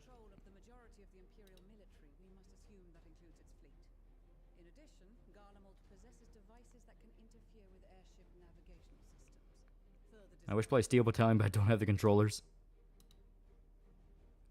Hell, even Fallout and Warhammer collabs. Yeah, right? I don't really mind goofy skins in COD. They're extremely expensive, though. Yeah, at the same... I kind of agree. I don't really give a shit if people want, like, the goofy, gimmicky crossover skins just because of the fact it is just the multiplayer.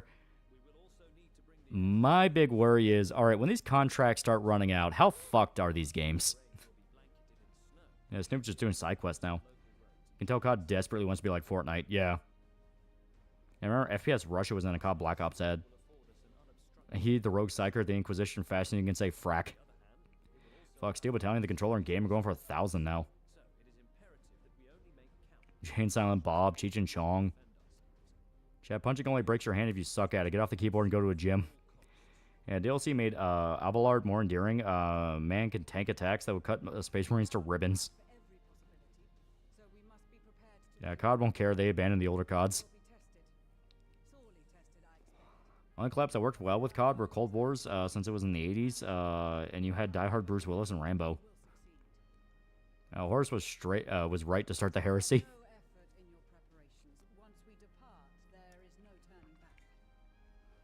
Oh, yeah, licenses to be a massive pain in the ass for games like Fortnite. Yeah, it's like Fortnite's been going on for a while. It's almost like 10 years now, I think. But in another 10 years, when these licenses start wrapping up, all I can think is the Hellraiser Dead by Daylight DLC. It's like, oh boy.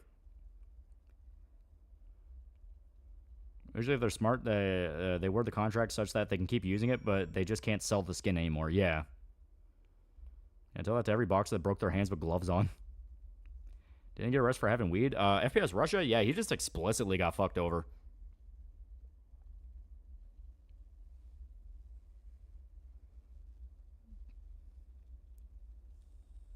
Yeah, 8 years. Yeah, it's almost 10 years now. Yeah, Fortnite turned 8. Yeah.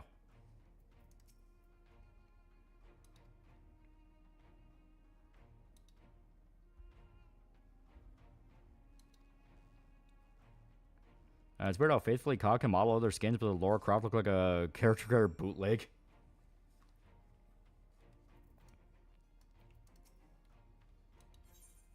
Here we go.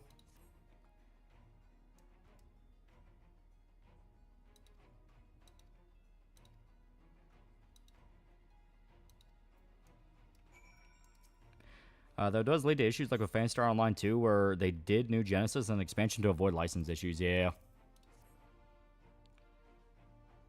Watch there be a market of people selling their profiles just because some asshole desperately wants to have the Goku skin. Yeah.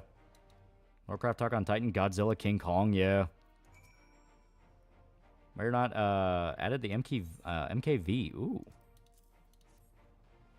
It's funny as he said he had a big bag of weed that fell behind his bed and the feds didn't find it. It could have been much worse.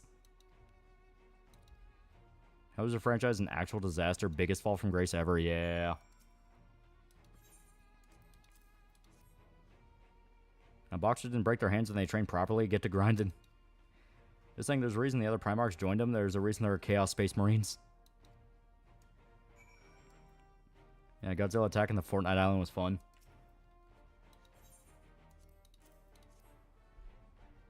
Smite had multiple collabs with Nickelodeon and Rooster Teeth. Guess what's missing in Smite 2? Also, wasn't FPS Russia's friend recently killed during his arrest? I haven't heard that story. Fuck, I hope that's not true. Navigator's a good girl and she can erase a room if need be. Wow, such a nice beach, and where's the corpse of a guy chained to be drowned in high tide?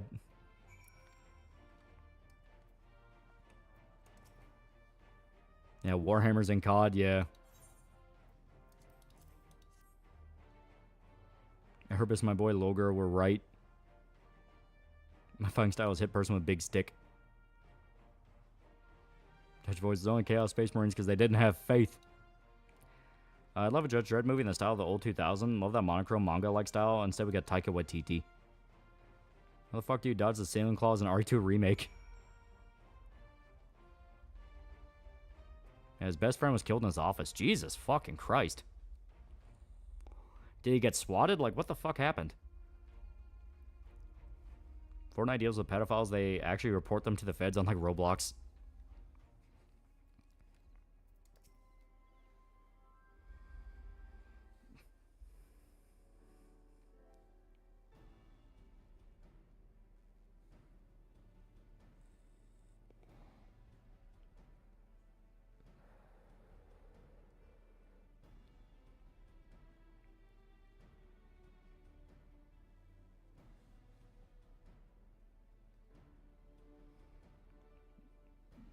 Wasn't his business partner wound up dead? Well, like I said, I have no idea what the hell the story is.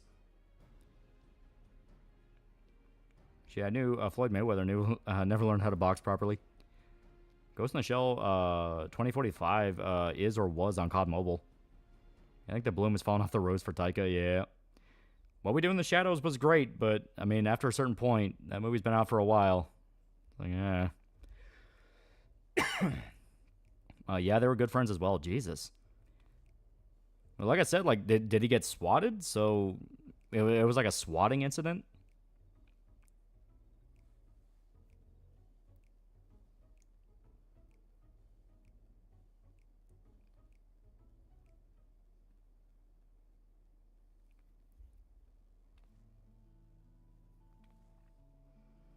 What FPS Russia do to make the glowies hate him that mad? Now, his friend Keith Ratcliffe was found shot dead in his office. No one knows who killed him. Oh, fuck, man.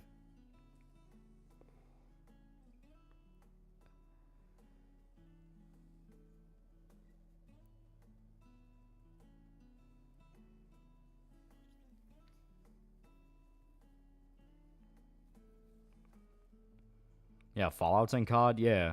That happened after the show came out, if I remember right. Yeah. FPS Russia friend was murdered, and local authorities tried to blame him because they were gunning for him for years. Jesus Christ.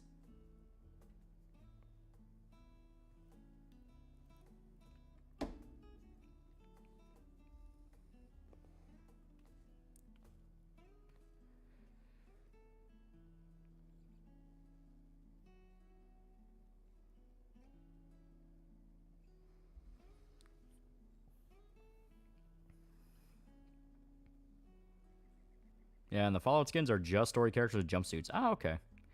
I mean, guns look cooler at a time where they were trying to take advantage of all the big shootings. Yeah. Yeah, I can definitely see why that'd be a problem.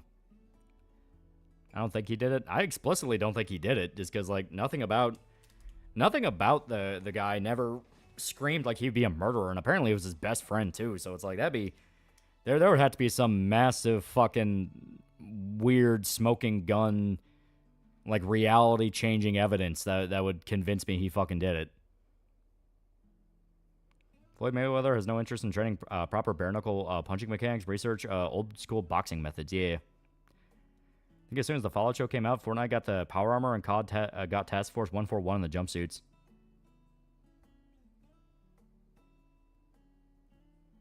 And they bust him on a weed charge because they couldn't on the gun charges. Yeah.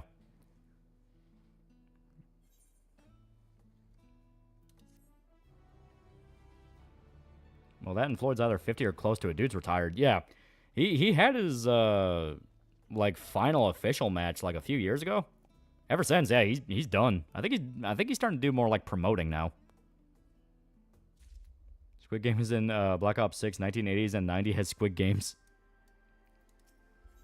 Authorities say it was over betting on the wrong horse. Yeah, it's like, I don't buy that. I do not buy that.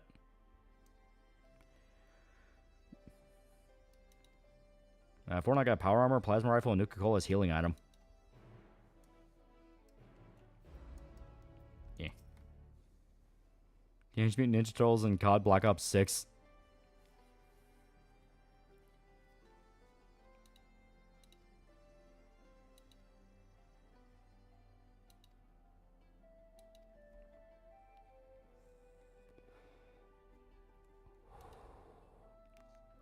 All right. Here we go.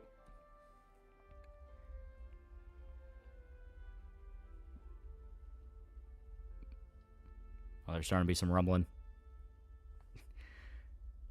I will say we have had storms the last few days, but at the same time, the storms haven't really been that bad. So, you know, that's nice.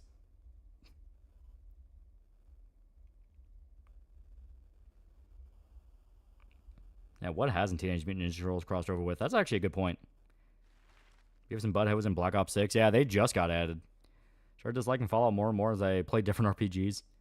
Apparently, ESRB just removed Ready or Not from their listing. Yeah, it's fucking weird, because like I said, the game hasn't done anything to deserve it.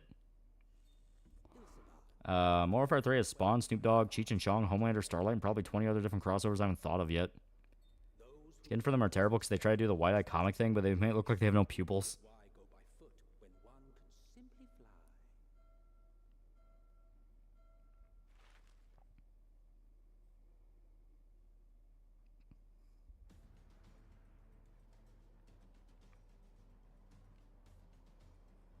Michelangelo's in Tony Hawk Pro Skater 3 and 4 remake.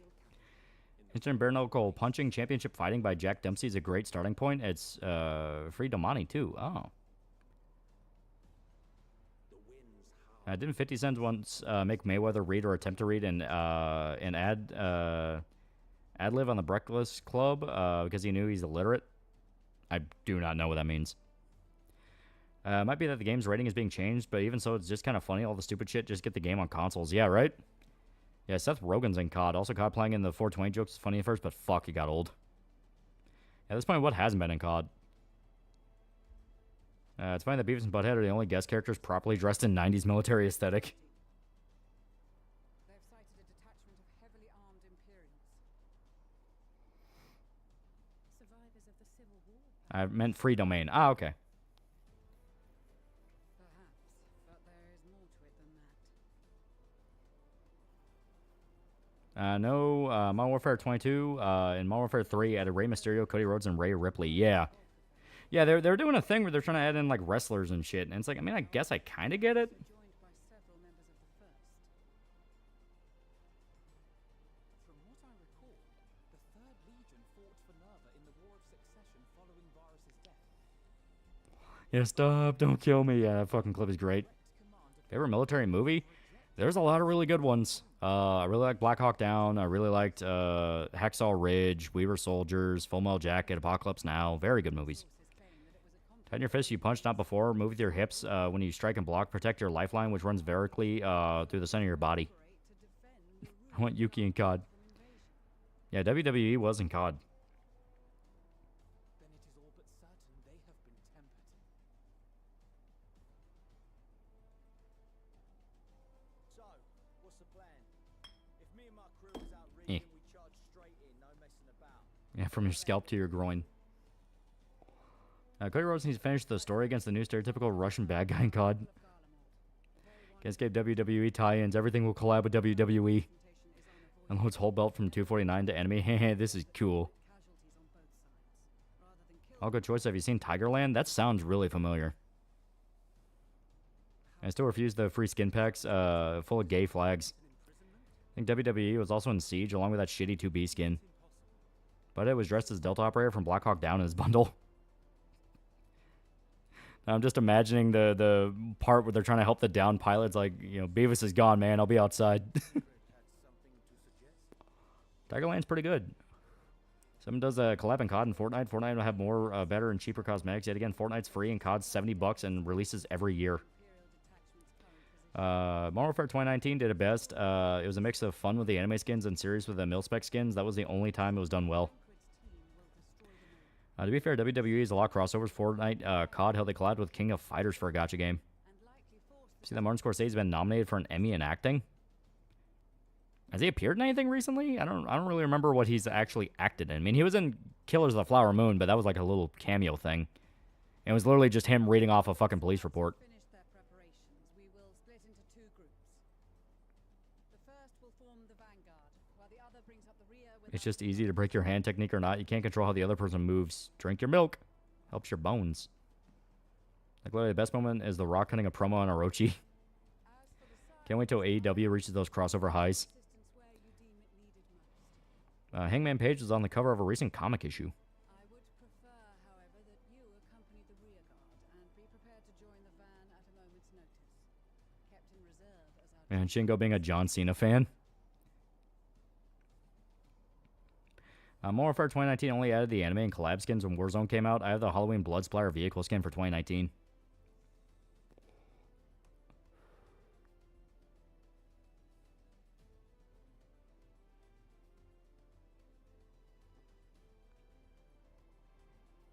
He was reading a script because the ending was supposed to be a radio play. Yeah.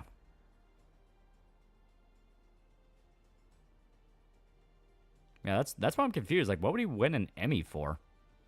Because obviously that implies that he did like a cameo on TV recently. Remember, kids, drink your vitamins and eat your milk. Your proposal was well received. More specifically, they asked that we destroy the Imperial's toys in as spectacular a fashion as possible. The studio, Seth Rogen, was he in that? Because I have not watched that, and I have less than zero desire to watch that. Oh, it was a studio. Oh, okay. Because, like, I usually love my, movie/series about making a movie. I really like The Offer, even if The Offer is hilariously not accurate to what actually happened during the production of The Godfather. I really like Ed Wood. I found a great little gem called Found Footage, The Making of the Patterson Project, which is genuinely a great time and is a good little mockumentary about trying to make a horror movie. Like, I like those. I like those types of movies and types of things. The studio looks like it's so up its own ass. You know, because A, Seth Rogen's in it, and B, it just looks like it does that thing where it does like here's the obviously fake movie that they're making, and it's like, this feels way too much like a shitpost. Yeah, the movie about making the room. Yeah, the disaster artist. Yeah. Yeah, Dolomite's Is My Name was good. Yeah. Do I eat the glass with the milk?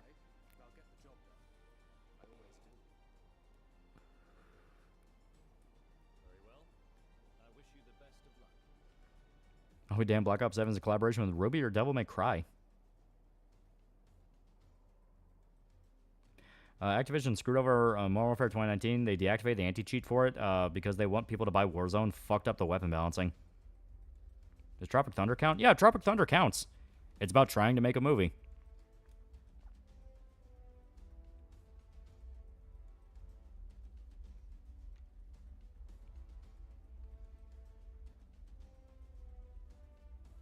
Come on.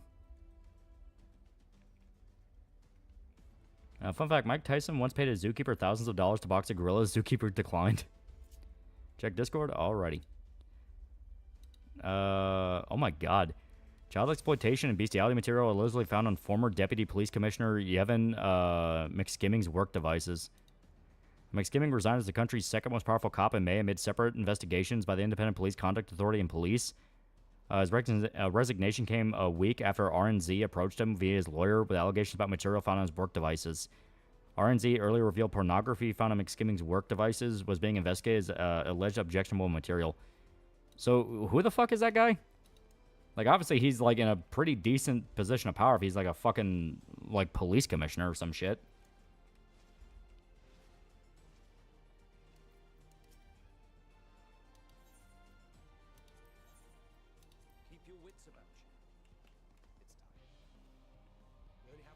New Zealand police commissioner. Jesus, man.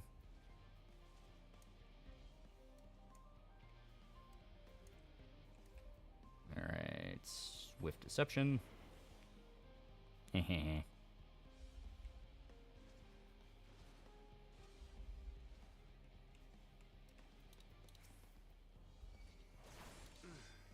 Ah, damn it. Yeah, I fucked up. New Zealand's real?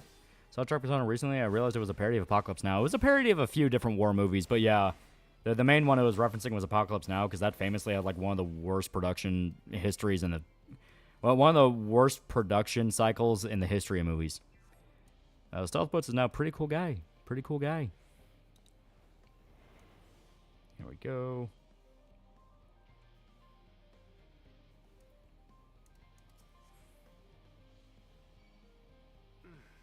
Oh, come on. Alright, he's gonna have to kill everyone. Does Japan still make you take your shoes off for entering a home? I think if it's someone's private home, yeah. I mean, it's just kind of a thing if it's considered polite. Yeah, they were all on drugs, yeah.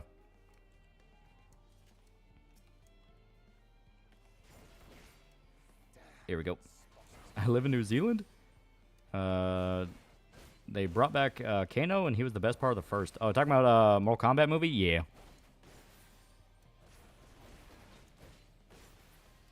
There we go. It's polite, but it isn't the law. Yeah. Yeah, shoot thing is a thing in the UK, too. Well, every place kind of has their variant of it, because it's basically like, hey, I mean, you know, don't track mud all over the house.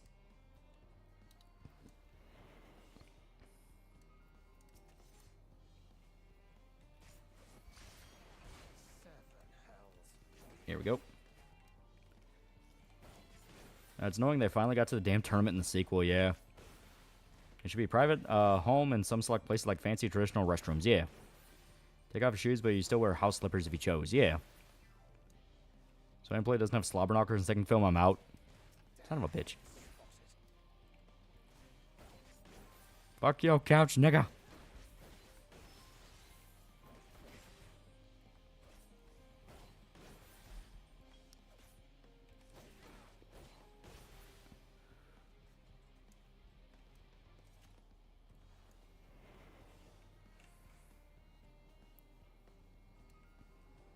And we're so polite in Australia, we don't even wear shoes.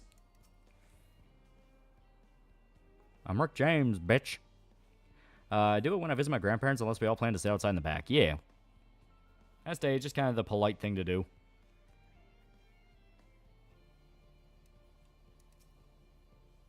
Don't kids use slippers at schools too? In Japan, they have like specific school shoes.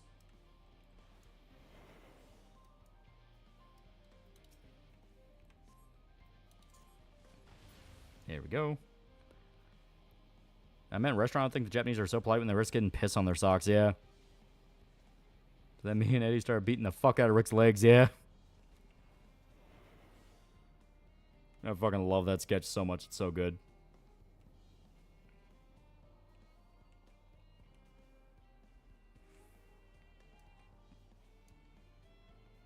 Okay.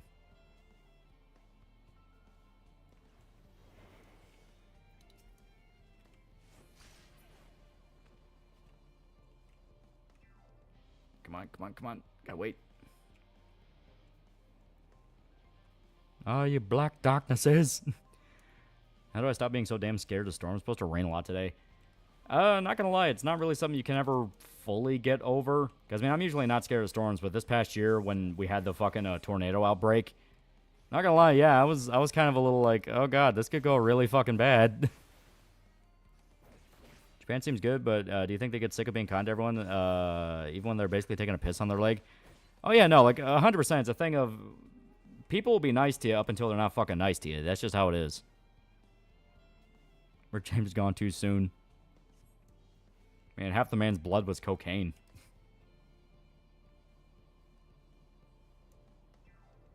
It's difficult to sleep in the summer in my state since the sun starts to rise at 5 a.m. and doesn't completely set until 10.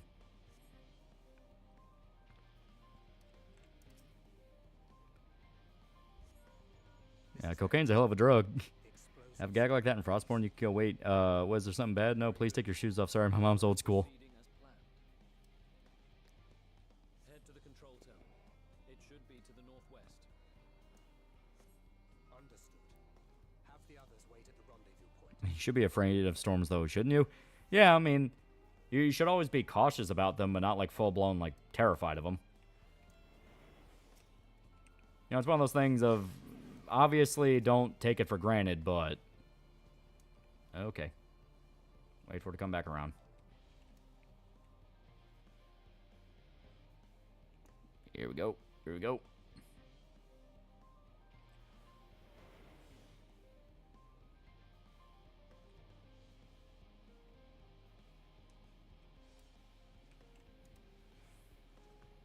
Yeah, most people in Hollywood do cocaine and abuse children, unfortunately. Yeah.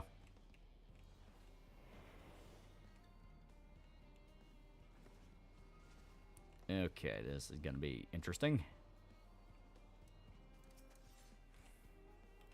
Oh, god damn it. Yeah, I got greedy.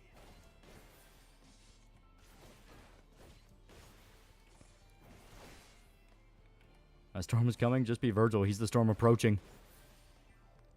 What do you think of naming a cherry ray of sunshine female MC Cherry? I mean, you can do it. As long as you feel like it works.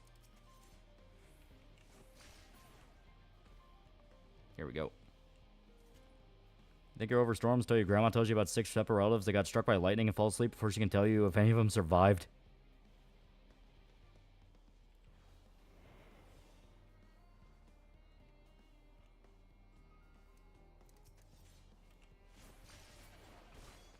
Here we go. I thought Dr. Roxo didn't do cocaine and abuse children. He literally wrote a fucking song about, what was it, like a 14-year-old girl sucking his dick. It's like, yeah, he was kind of a horrible person. Why am I doing this? This is a fucking stupid idea. Oh, God.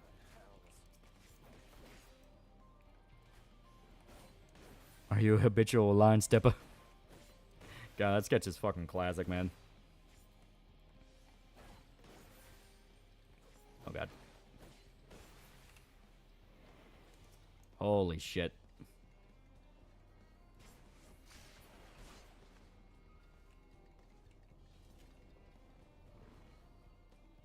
I'm barely gonna squeak out of this. Yeah, he wrote what? Yeah, you don't remember that episode? Yeah. The episode where Dr. Roxo, he wants to do, like, a big comeback tour, and he ends up getting, like, torn apart in the media because they found out one of his songs was about him, like, literally grooming a girl for sex. It was like Dory McLean, she was only 14, something like that.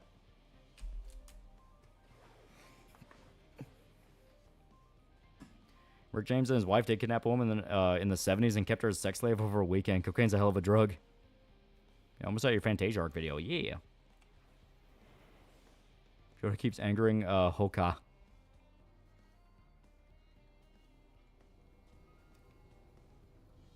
See if I can get both at once. Probably not. Nope. Okay. Yeah, that's not good. That's not good. Yeah. Hey, pulled up blurred lines, yeah. Didn't a lot of bands back then do that? Yeah, it was explicitly making fun of it, yeah. Rick James got spoofed on In Living Colors, a parody of Misery with a woman tied up in his bed.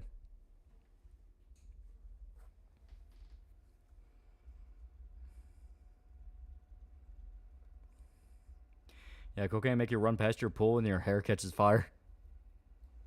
It was based off a Kiss song. Roxo sees her after the concert and she got old, yeah. Then he wanted to bang her daughter. Alright. Got any websites I can read manga on for free? Yeah, there's a few different. Manga Dex got gutted, but it's still there. Here. We're actually going to call it here. It is getting kind of late, and tomorrow's going to fucking suck because I got to go in even though it's supposed to be my fucking day off. But, still, do what you gotta do to make the money. Get the paper. Yeah, Manga Buddy, yeah. I was thinking of Chad Versity's book, and I love the idea of a fantasy comedy about an edgelord tyrant looking to apologize in tone for his past. My name is Earl on the Kingdom. That could be really funny. Like, it's specifically like, my name is Earl. He keeps a little, like list that's crumpled up in his fucking paper. He crumpled up in his pocket, yeah. Yeah, I got that going on Saturday, yeah, right? I'm not even supposed to be here. Yeah, quite literally. Yeah, I'm supposed to be here today. Yeah, it fucking sucks. You know, because, like, it's one of those things where I at least like to know in advance, where it's like, hey, you know, next week you got to cover this shift. It's like, oh, okay, I can do that. When it's literally the day before, that pisses me off. That pisses me off so fucking bad. I'm reading my own, although you did a great job explaining it. Berserk, oh, hell yeah. Make sure to buy the volumes, too. It needs money. Yeah, Office Space moment. Yeah, literally. Literally. It fucking sucked.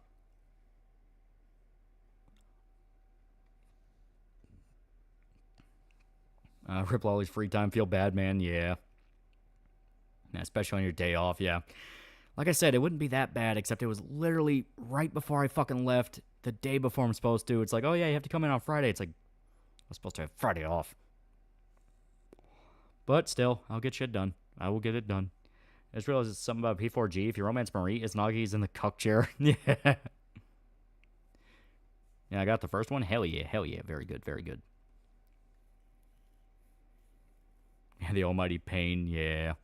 They did that to me for 3 weeks straight this month. Fuck, man. That sucks. Limburg.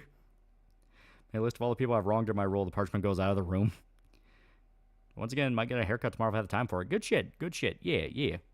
Very, very good stuff. Very good stuff. But, yeah. I think it's free overtime. Maybe.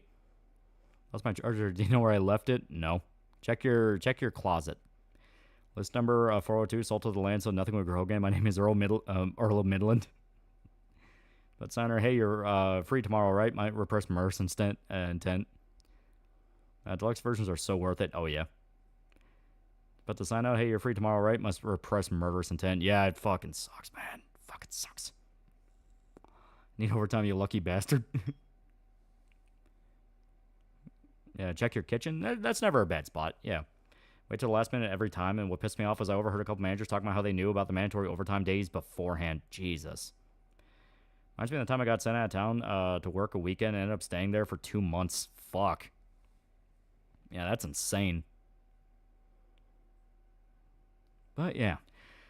Very, very good time tonight. Very good time. We got to play more 14. You know, we got to play more Final Fantasy 14. Always fun. Always fun. Always fun. Very good shit. So, I'm going to call it here. I'm going to get some sleep. Like I said, I'm still working on the Persona 4 video. I'm finally getting the script ready for part 1 of the video, because I'm going to break it up into parts, just because the fact of, like, if I try to make one big video at once, it's going to be like 3 months straight without any upload. It's going to suck. But still, we will see how it goes. Until then, I'm going to say, see you, everyone. Where's my god? There it is.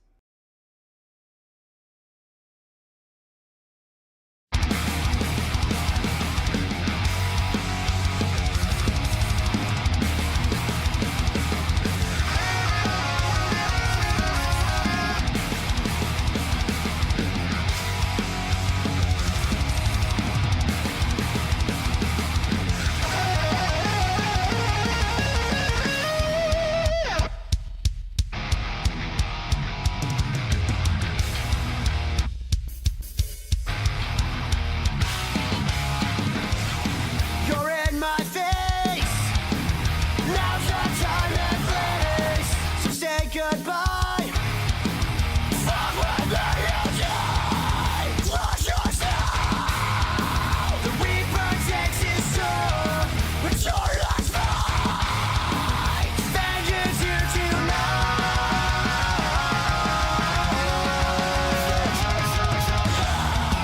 But on the fire and light.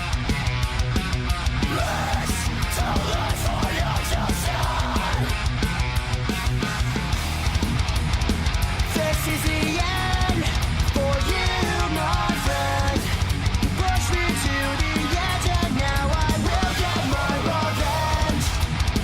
I won't back down, not then, not now. You pushed me to the edge, and now I will get my revenge.